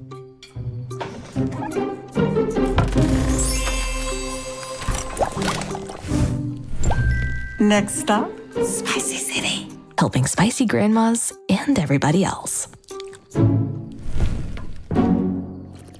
At SEMO Health Network, we strive to provide caring and affordable health care. We provide medical, dental, OB, and behavioral health services to everyone that may need it. For more information, visit our website and let SEMO Health Network take care of you. American energy dominance. It's how we secure our future. By harnessing homegrown energy, we fuel our economy, power industries, and drive innovation. At NextEra Energy, we're investing more than any other company to deliver low-cost, reliable energy that powers our country's future. NextEra Energy Resources, ahead of what's next.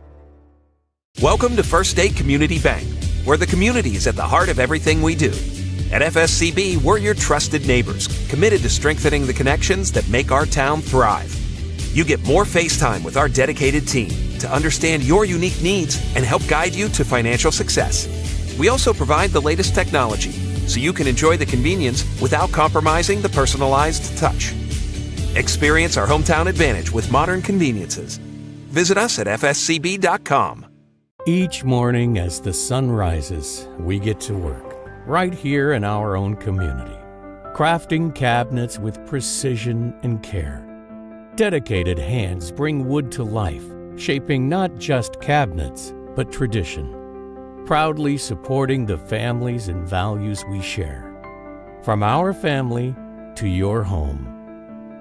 WW Wood Products. Built here, built strong. Hi, I'm Karen Cook with Young Real Estate, and this home checks all the boxes. A beautifully preserved 1930 craftsman-style home, blending original charm with modern updates. So let's get your showing on the books. Call or text me today. Your animals depend on you every day. So we build equipment you can depend on every day.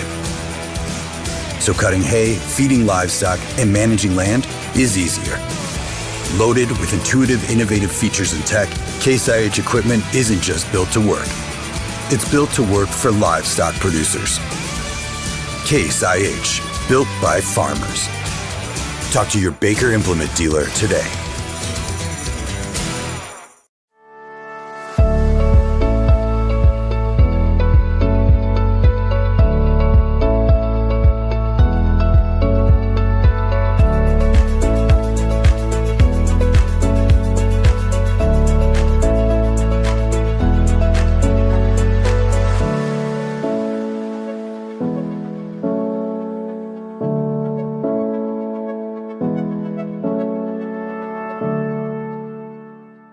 In football, every play starts with one goal: protect the ball. It takes strength, teamwork, and focus to keep it safe. At First State Bank and Trust, we protect what you worked hard for, your finances. With us, you'll have a team that's always alert, keeping your money safe from every angle, through every challenge. We're here to protect your finances, because at First State Bank and Trust, your financial security is our game plan. First State Bank and Trust. Strong, secure, trusted. Member FDIC. Equal housing lender.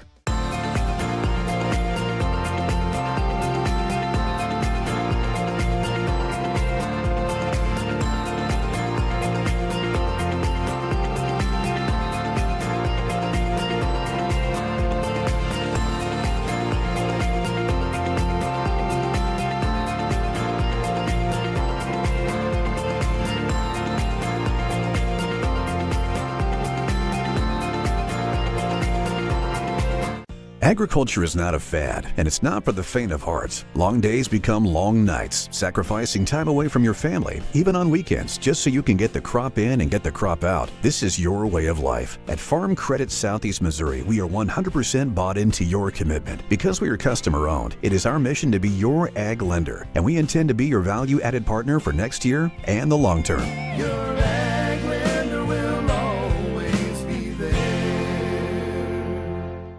Mathis Funeral Home of Dexter and Bernie strives to provide their community with the accommodations and services needed to relieve your family during times of loss. For more information, give them a call and see how Mathis Funeral Home can help meet your expectations in celebrating your loved ones. Karen Cook here, full-time agent with Young Real Estate, LLC.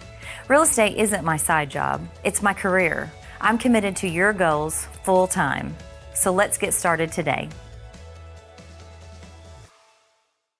At Focus Bank, we understand your community because it's our community too. With branches across Southeast Missouri and Northeast Arkansas, Focus Bank offers services such as fraud protection, really free checking, and mobile banking that lets you bank simply and securely, anytime, anywhere. Stop by any of our branches or visit us online to open an account today. Plus, you'll receive an awesome free gift just from opening your really free checking account. And when you refer someone who opens an account, you'll both receive a gift. Focus Bank, member FDIC, equal housing lender. Since 1984, Bagby Wealth Management has assisted clients in reaching their personalized financial goals. Whether it's retirement, investments, or securing your family's future, we're here to guide you every step of the way. For more information, please call or visit our office in Dexter today. Your path starts here. In farming, the weather always cooperates. The soil is always balanced. Seedlings always flourish. But that's fantasy. This is farming. Seed, bred and tested for your reality.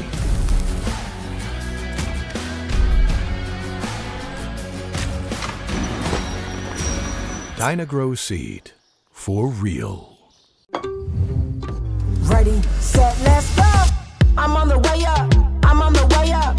I'm on the way up, going all the way up. There's nothing you can do to stop it.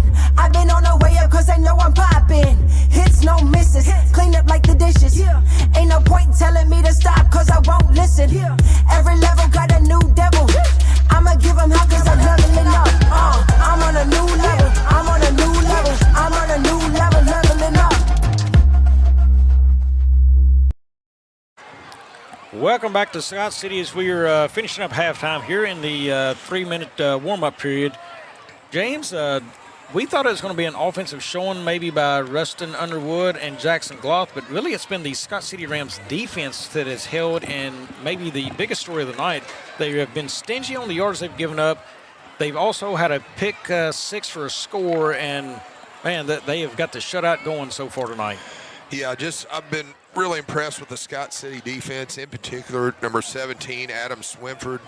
I think he was one of those Chaffee Red Devil kids that's come over and made his presence known out here for the Rams. And just as Scott City's out here warming up, Malden's just staying on the sideline. I guess they're ready to go. It'd be interesting to know, Bobby, if they're going to run the clock the entire second half. That would be something that both head coaches would have to agree upon. Yeah, at halftime they would have to agree with that. The officials will get with them, and if that is the case, they will run that running clock there. Scores around the area right now, we have still that is halftime, St. Genevieve 28-0 over Park Hill Central. That game is at St. Genevieve. Kennedy up 40-0 over East Prairie in the third. Jackson up 56-0 on Poplar Bluff right now at the half. New Madrid County Central up 20-6. That game is at the half over Kelly at Kelly. Cape Central is down 14-0 in the third quarter to St. Dominic's. Farmington up 28-0 on Sykeston. That game is at the half.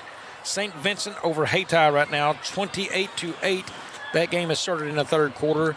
And James, the one I do not have, did you find anything out on Portersville, Charleston? I did have Dolan Rogers, the second check-in, along with Coach Michael Minner. We do have a confirmation, 13-0 Portageville over Charleston right now in the third quarter. So my first pick of the week I had wrong. I had Charleston in that one. We'll see if it stays, but Charleston right now, you know, that's going to be a fight down there. One that they want and need because they're trying to fight to get in that top 10 again over there at Charleston. But Portersville holding strong right now. Yeah, the Crothersville score, I just got on, that was with the Valley. What was that one again? Crothersville Valley. That was tied at 13 earlier in that game. 13, okay.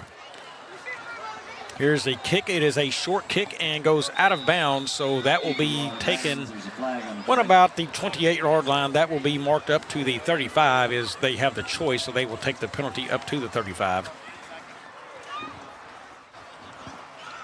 So that's how the third quarter will start.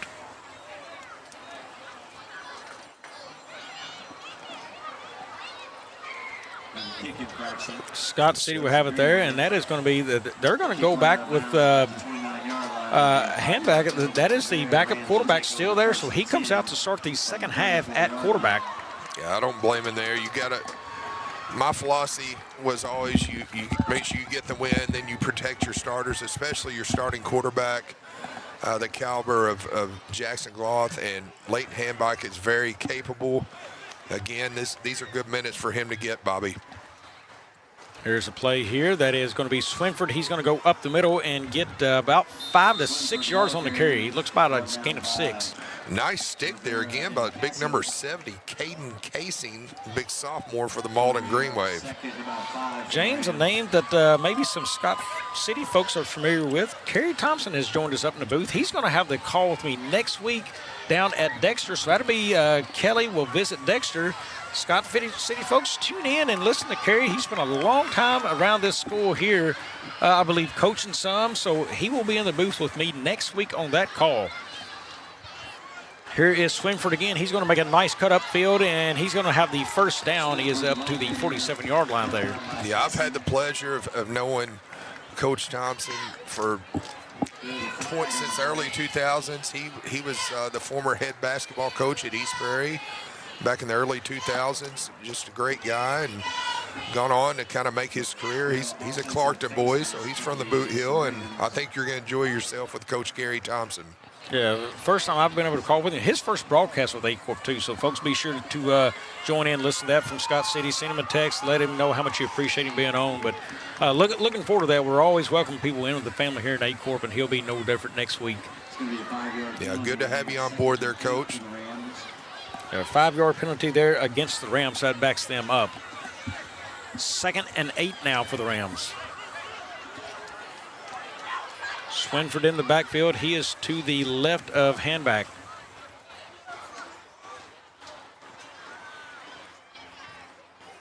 Here's a snap. Swinton takes it, comes near side. He's got room to run. He cups it upfield now to the 45, to the 50, down to the 45, to the 40, to the 35, to the 30, and out of bounds there is Swinford. A large first down for Scott City. He's knocked out of bounds by number 5. Benford. I'll tell you what, Swinford has some wheels on him, Bobby. A strong run as he covers well. You noted that earlier, how good form. He covers early through contact, and once he breaks through contact, you see him break out into a stride there. Yeah, I mentioned before, he's very fundamental. I look for that, covering the points, and then when you get to the outside, you always want that ball in the outside hand when you cut around the corner. So a lot of people at home know this. Some won't. Cover the points. Break that down for us. Yep, covering the points of the football. You want to make sure you get a good grip, and as he takes it again around the right side, and good job. We talked about his pad level. You can tell this young man's been coached up. Yeah, so now we're going to take this to the opposite side of the defense. If you don't cover the points as a defender, you play defense. What are you looking for? Defender, I was always coached to put your hat on the ball. Also in the open field, we saw it, I think, at Jackson, where you go for the tackle and you come down with a hammer and try to punch that ball out. I remember the Jackson Indians did that, if not mistaken, week 1 when we had that game against Cardinal Ritter.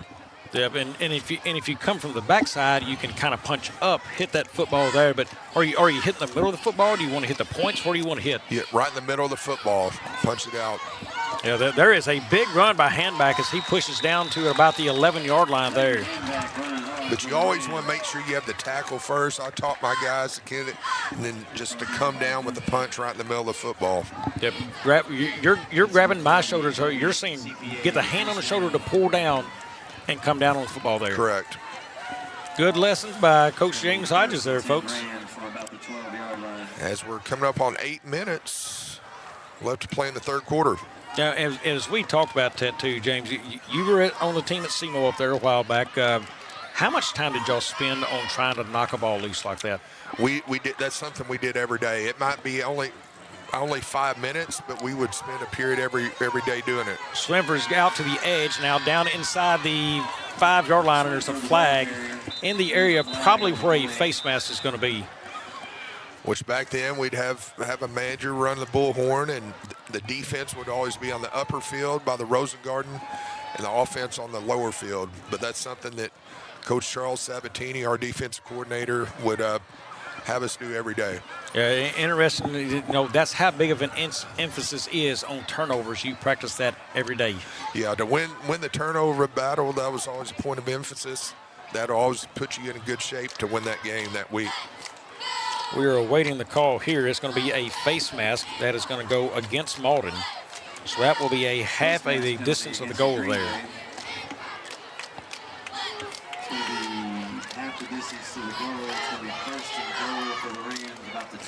Inside of 7 minutes left to play here in the third quarter from Scott City High School. So Swinford and company will threaten here from about the 2.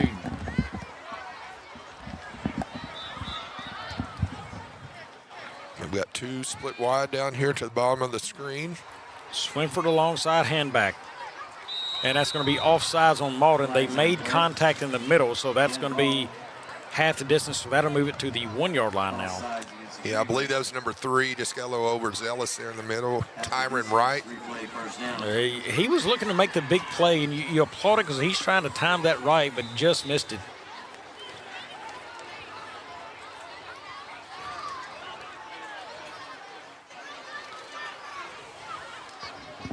I don't think many people cleared out. Still, there's a good crowd here below us here at Scott City High School. And there's a play, and he is in. That is a touchdown for Swinford. Scott City wastes no time getting back on the board here in the third. And, Bobby, you like to see that Swinford. There's no showboating or hot dog. Act like you've been there before. He just hands the ball to the official and goes about his business. And coming into this broadcast, we talked about Gloth and Underwood. I've been very impressed with Swinford this game. He's a hard runner. You said he covers the football well. He protects well. He plays defense well. I'm going to tell you, Scott City's got something on their hands here. Yeah, I think they're going to be a force to reckon with. They're moving to Class 3. I guess District Keen there with Fredericktown, Donovan, Dexter, those teams that we mentioned earlier. Maybe St. John. Yeah, I like what they've been able to do. Is we will get into that. So in Park Hills, I told you we would kind of break down some thoughts. It's early on that, but Dexter Scott City, that's a district game. Let's run through that district real quick. Dexter leads that district right now. They've got 48 points. Park Hill Central, they've got 43. Scott City has 38. So the points-wise, Malden is smaller than Scott City, so that does not really help him there. Points-wise are even for St. John and Park Hills, so, you know, that's an even slate. But I don't know exactly if Scott City can catch Park Hills. They'll both have a loss now, but, you know, that's going to be actually Park Hills already has 1 loss in the season. This will be their second, but they did lose to a higher class team in St. Dominic's, a Class 6 team, so that did not really hurt them that bad last weekend. But, you know, how does that change up that rankings right there? Because that's 2 and 3 right now in that district as you're fighting this out. Yeah, I think that the loss with Kelly hurts, but if Scott City can win Week 9, the game that you and I will have on Aycorp Sports against Dexter, that would be a nice win for them. Yeah, I do like coming into that game for Scott City. I love their size. I think size-wise, they match up very well with Dexter up front, both offensive line, defensive line. I'm going to tell you, I think the battle's won in the trenches. I love the way they're going to stack up there. Here's the short kick up around the 20. That is taken up by number 80 there for the Greenwave. That is Beckett, Eli Beckett on the return. Chase Knight on the tackles. But I like the way Scott City would line up with Dexter in that game, James. You know, Dexter, we talked about, they lost their complete offensive line. Everybody on that offensive line gone. They had 1 underclassman. He switched over to the defensive line, so totally revamped offensive line. Now, they've done well. They've run the football well behind them, protected the quarterback well, but they also revamped a complete defensive front. And the guy who led the state of Missouri in sacks last year, a first-team All-Stater, is gone. That's revamped for Dexter now. It's a new look up front. And the way Scott City runs the football, that's a dangerous combination if you're Dexter having to guard against that. Yeah, Coach Ted Jamerson, he's going to have his guys prepared. That's going to be interesting to see how that plays out. You and I will be following as the weeks to come as leading up to Week 9 and that showdown in Class 3. Yeah, the bigger issue you look at is how do they defend Devin Turnbow, and when they punt, he's a dangerous return man, his speed, athletic ability. Here's a hand to Thomas as he'll go behind tackle and stacked up right at the line of scrimmage. Yeah, and on that play, number 55, Brock Riley. And you look at that, Dexter this year, they don't appear to have the breakaway speed they had last year in that offense. If they do, it's going to be Turnbow. Warnick has good speed. He's just had a hard time finding that cut in the play up field. But, power runner in Hrvorovich, but it's not the same Dexter team at all. They're still a very talented team, but they win differently. But I think that's going to be a closer game than a lot of people expect. I'm not really ready to yet name a favorite. I want to see how some more season plays out, especially for Scott City. But I think that's going to be a very fun matchup week 9. Yeah, here's a pitch outside to Beckett. He's going to get that up, and first down yardage for Beckett, up now to the 50, down inside the 45 to about the 42-yard line. Beckett, the ball carrier. Yeah, he's knocked out there. They actually mark him all the way down at the 35-yard line. Yeah, easily their best field position here as the clock continues to run. Now, interestingly enough, as we look at this, if Scott City can win out and play Dexter, and Dexter wins out to play Scott City, if it stays as is, and Scott City would then, no matter if they're 2 or 3 in the district and they beat Dexter, they jump to number 1. If they can win out from here, and so does Dexter, they face each other. All they got to do is win that game, and they're finished first in the district. Yeah, because it goes to head-to-head. That's absolutely correct, Bobby. There's a long pass by Benford to the end zone, incomplete, intended for Beckett. Yeah, so interesting scenario. So there is a lot to get behind Scott City, and a lot of reason to cheer and push this team on. Is that will be a major matchup coming on down the way. Look at their schedule the rest of the way out. They have they've got Malden tonight, then at Crothersville next weekend. That will be a bruiser down there. Crothersville's a real deal down there. But even there, that is not a district game, so that could, still come into play. Then they've got at Charleston, and then they play Dexter. So, that game actually looks like Dexter is at here. It is. Instead of at, so that will be right here. back up top again for that game late in the season. Here is Beckett. He's on the far toss here. He is now down inside the 20, down to the 10, and knocked out at about the 4-yard line.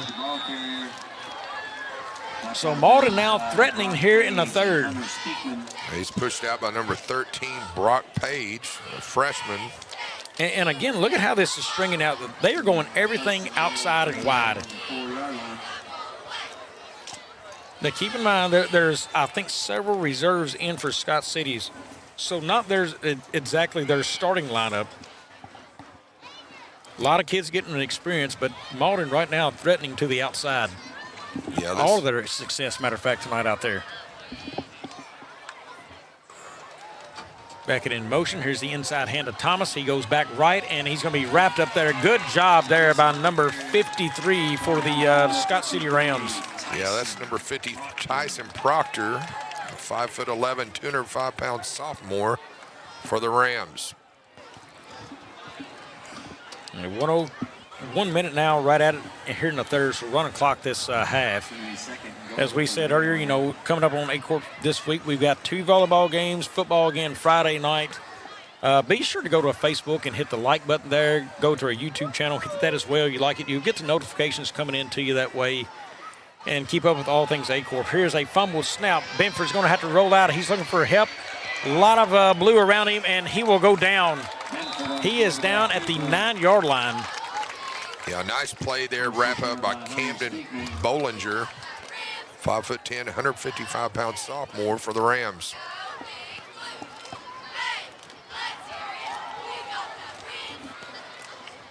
Yeah, this next quarter is going to go quick as we're entering the 9 o'clock hour, Bobby. Yeah, so a promising drive now sits at the 10. Looks like we have a timeout on the field. We're going to go through scores again real quick. St. Genevieve up on Park Hills. That's 35-0. Kennett up 46-0 as we enter the third. James, we're going to pause there, take the break here between the quarters. We will be back for the fourth here in a few. Mathis Funeral Home of Dexter and Bernie strives to provide their community with the accommodations and services needed to relieve your family during times of loss. For more information, give them a call and see how Mathis Funeral Home can help meet your expectations in celebrating your loved ones.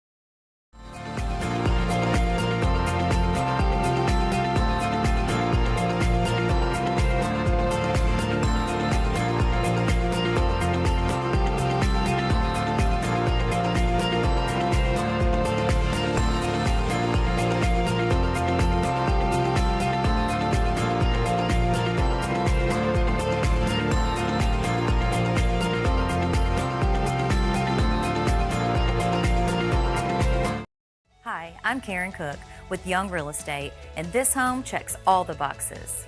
A beautifully preserved 1930 craftsman-style home, blending original charm with modern updates. So let's get your showing on the books. Call or text me today. Back here at the beautiful setting of Scott County or Scott City High School here, and the rest of those scores finishing up. Kennett all over East Prairie, 46-0. Jackson up 62-7 on Bluff. St. Dominic's over Cape right now. That game is 20-7. Still no more updates on New Madrid. They were up 20-6. James, you have something different on that? I do. I've got 13-6 Portageville. Long touchdown pass by Charleston. The PAT failed. 5:48 left to play in the third. There's Thomas. He's trying to get that up. He is down at the 5-yard line. So 4th and goal right here for Malden is. I've got 46-8 late in the fourth. Kennett. I've got a 13-13 score. Star of the fourth quarter at Hopkey Field in Crothersville Valley. So, man, that is a fantastic game there. Like I said, I had Valley big in that one. That could cost me in my picks this week because I thought Valley would roll, and Crothersville, man, that they have played that one well. Dolan Rogers will be glad to know that I told him, matter of fact, they had no chance. I thought Valley would win that big. And he's sitting back smiling as I'm sure he's listening right now. Yeah, Dolan's keeping us updated. Here's Benford near the end zone and in, a touchdown for Malden. And a flag coming on that after the play, so the touchdown will stand. That is after the play is over.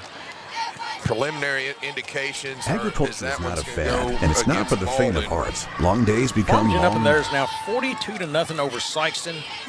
St. Vincent 28-14 over Hayti in those. So I think that gets us caught up in the area right now on scores. Yeah, thank you, Michael Minner and Dolan Rogers, for keeping us posted. Along with Jason Irby. They're unsportsmanlike against the Greenwave.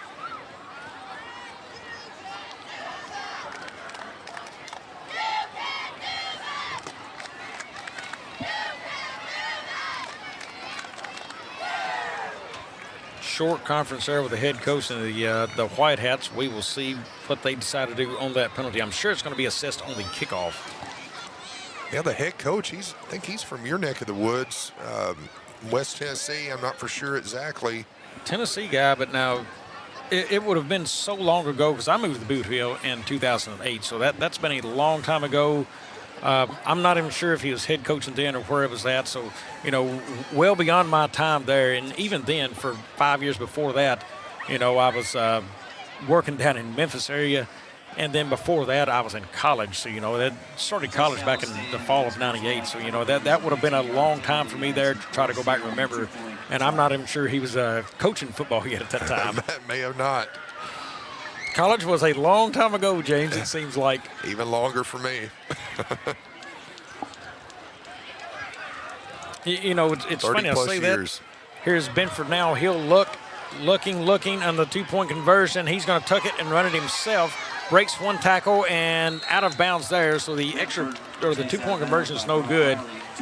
It's funny you say that. So, and especially our younger crowd listening. And it seems like I'm saying I'm really old, but I'm only 45.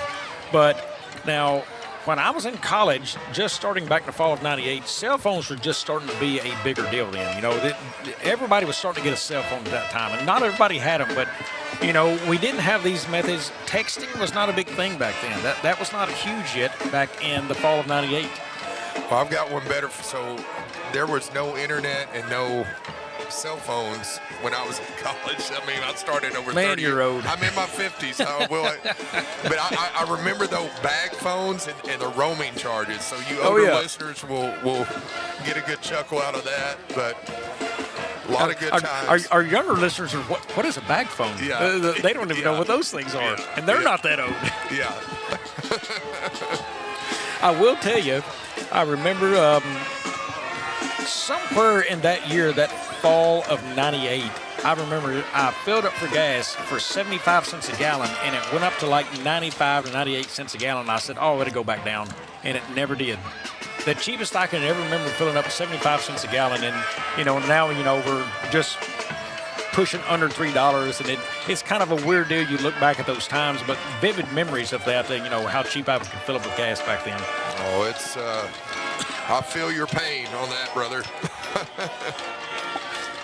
I'd like to go back to driving a truck again, but I've got to get something a little more economical to meet my budget needs.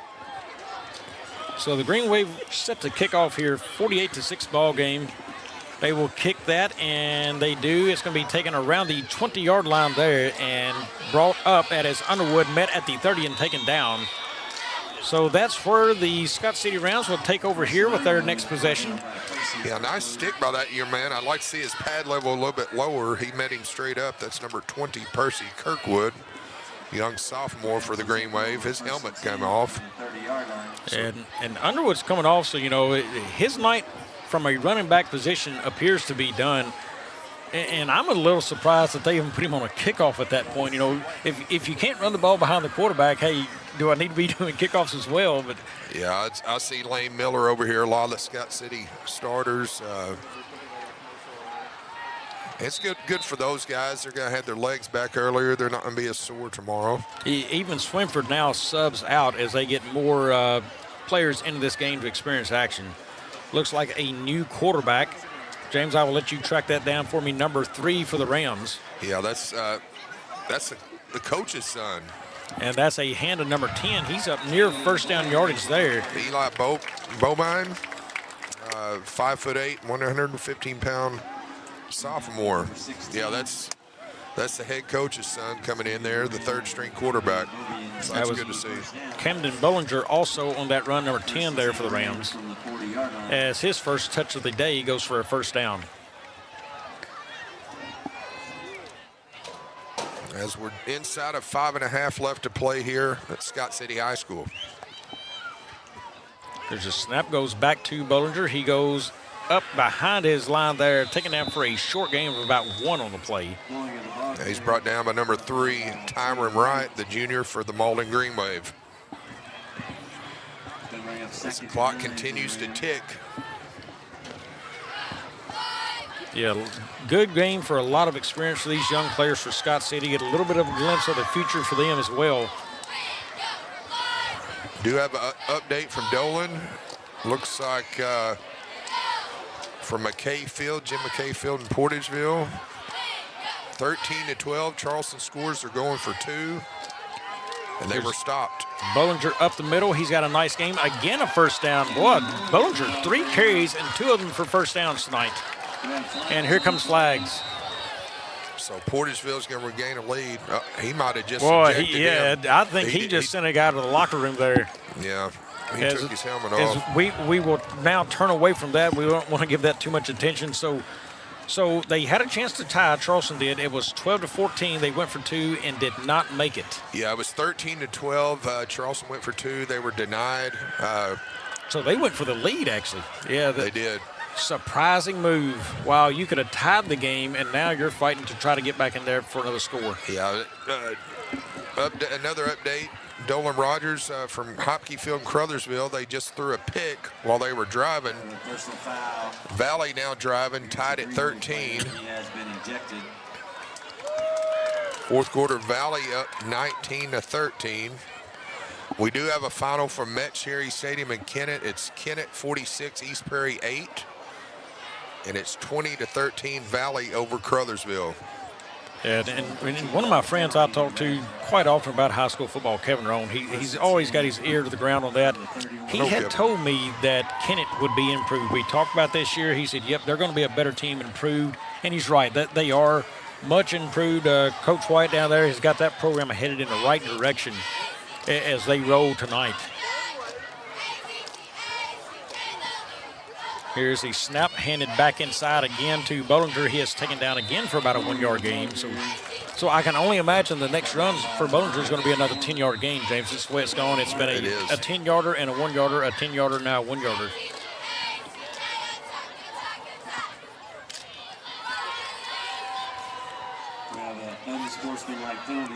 Yeah, we appreciate Coach Minner and Jason Irby keeping us updated. Yeah, now it's unsportsmanlike against the Rams. So these teams here, I think more from the point of Scott City, and I'll say that because they're winning, you don't need to lose focus. You know, an unsportsmanlike in this situation, when you're up in games, you can't do that, and that's a focus. Frustrations from Malden, I understand. Well, you've taken it on the chin some this year. A little bit more understandable, but from a team, when you're wanting to build a championship caliber like they're trying to build here at Scott City currently, those are the ones you focus on. Yeah, I always taught my kids, we talk with our pads and we let the scoreboard answer any questions, so you can't get caught up in all that. Oh, good saying. Here's Bollinger. He gets upfield. Nice gain there. And right on cue, he had probably about a 7-yard gain there. Yeah, we're inside of 2 minutes, and substitutions keep coming in. Scott City being real classy, getting guys in and out. Actually, a pickup of 9 on the play for Bollinger. I think they just put in their 4th different quarterback. 4th quarterback and maybe another running back. It's a freshman, number 13, Brock Page. Here is the hand up the middle. So the 4th-string quarterback is here. I don't think I've ever seen that. We do have a player down for Scott City. He's back up. That's Bollinger. He wasn't going to stay down long. He's getting carries in varsity action. Folks, again, reminders, this game winds down 2 volleyball games this week. Jackson, they welcome Saxony Lutheran. That is on Monday. Also on Tuesday, it is Bell City. They welcome Woodland into that game. Or actually, Woodland welcomes Bell City. So from Woodland and from Jackson this week on volleyball. That is Monday, and there's a nice run again for Bollinger. He's up down inside the 25. So you've got Monday and Tuesday volleyball. Then you've got Kerry Thompson, myself. We will be coming to you live from Dexter and that Dexter-Kelly gang matchup there. Bobby, I do have an update from Dolan Rogers. Max Warren, the Portageville's quarterback, with a long touchdown run. 19-12, Portageville over Charleston right now. So Portageville again, you know, that going for 2 now, that puts them down 6, could be 7 here. So another moment in that game there. And that's going to take us to the end of this one. It will be Scott City. They will walk away with a 48-6 score here. James, just a dominant performance really with them. Their defense, they stood strong, and the offense was kind of able to do whatever they needed. Yeah, Scott City put this game out of reach earlier. The block punt. Adam Swinford, a phenomenal game here tonight defensively for Scott City. They were able to get a lot of kids in. Again, Bobby, I don't think I've ever seen a high school game, and I've been coaching high school football for 20-plus years in this area, where they've got 4 different quarterbacks get live action on a night. So great job by the Scott City Rams. And if everything plays out in Week 9, you and I will be on the call for a very important matchup here in Class 3 as the Chad Jamerson's Dexter Bearcats will come up here and face the Rams. Yeah, it could be a major matchup as well at this field if all things hold. But first and foremost, all eyes for Scott City now turn to Crothersville next weekend. That is a tremendous matchup. I'm going to tell you, they will no doubt go back and watch film on the game ongoing right now down there, because you know that is a quality Valley team they're playing. So if they can learn anything from Valley against Crothersville, they will do it. But inside of me for the broadcast for Week 9, I've got to pull for Scott City to go down there and win that game. For the only reason I'm pulling for them to do that, because I don't really care who wins games anymore. But I call them, but I don't care. But from that standpoint, you've got to pull for it. It makes for a great storyline going into Dexter that Week 9. Yeah, everybody wants to see the matchup where something's on the line and districts can play out. And just like you said, you know, even the points aren't there. If you beat a team head-to-head, you jump them in the standings. So correct. A lot of things can happen, but we'll just have to take it week by week. The old adage, take it game by game. Yeah, final rundown of scores in the area before we leave the area. St. Genevieve up 35-7 in the 4th over Park Hills. Kennett the win, 46-8 over East Prairie. Jackson 62-7 over Bluff. St. Dominic's 20-7 over Cape Central is the last score we had. New Madrid, we do not have anything since a half there. It was 20-6. Farmington up 42-0 over Sykeston. St. Vincent now 35-14 over Hayti. And I know you're working on the final ones. You just updated us on those there. If you don't have anything, we will wrap up our broadcast here. Yeah, that's all I've got. 20-13 Valley, and yeah, it's still as far as 21-12 right now. Portageville over Charleston. So Valley did just take the lead over Crothersville late in that game. Yeah, so yes. Yeah, so off the interception. And hey, look at the high school football we've got going on this year in this area. Still a lot more to come. For the crew here at Aycorp, our cameras, our switchboards, our photography group, for James Hodges and myself as well, Bobby Alford, we were saying good night from Scott City. As hold on, we've got one more update coming to you. Yeah, 20-6 NMCC over Kelly. That's the last we heard. So that's the last we've heard. And folks, you can pay attention to those on Facebook as well if you can get those. Folks, for myself and James Hodges, we will wrap it up and say good night from Scott City. Good night.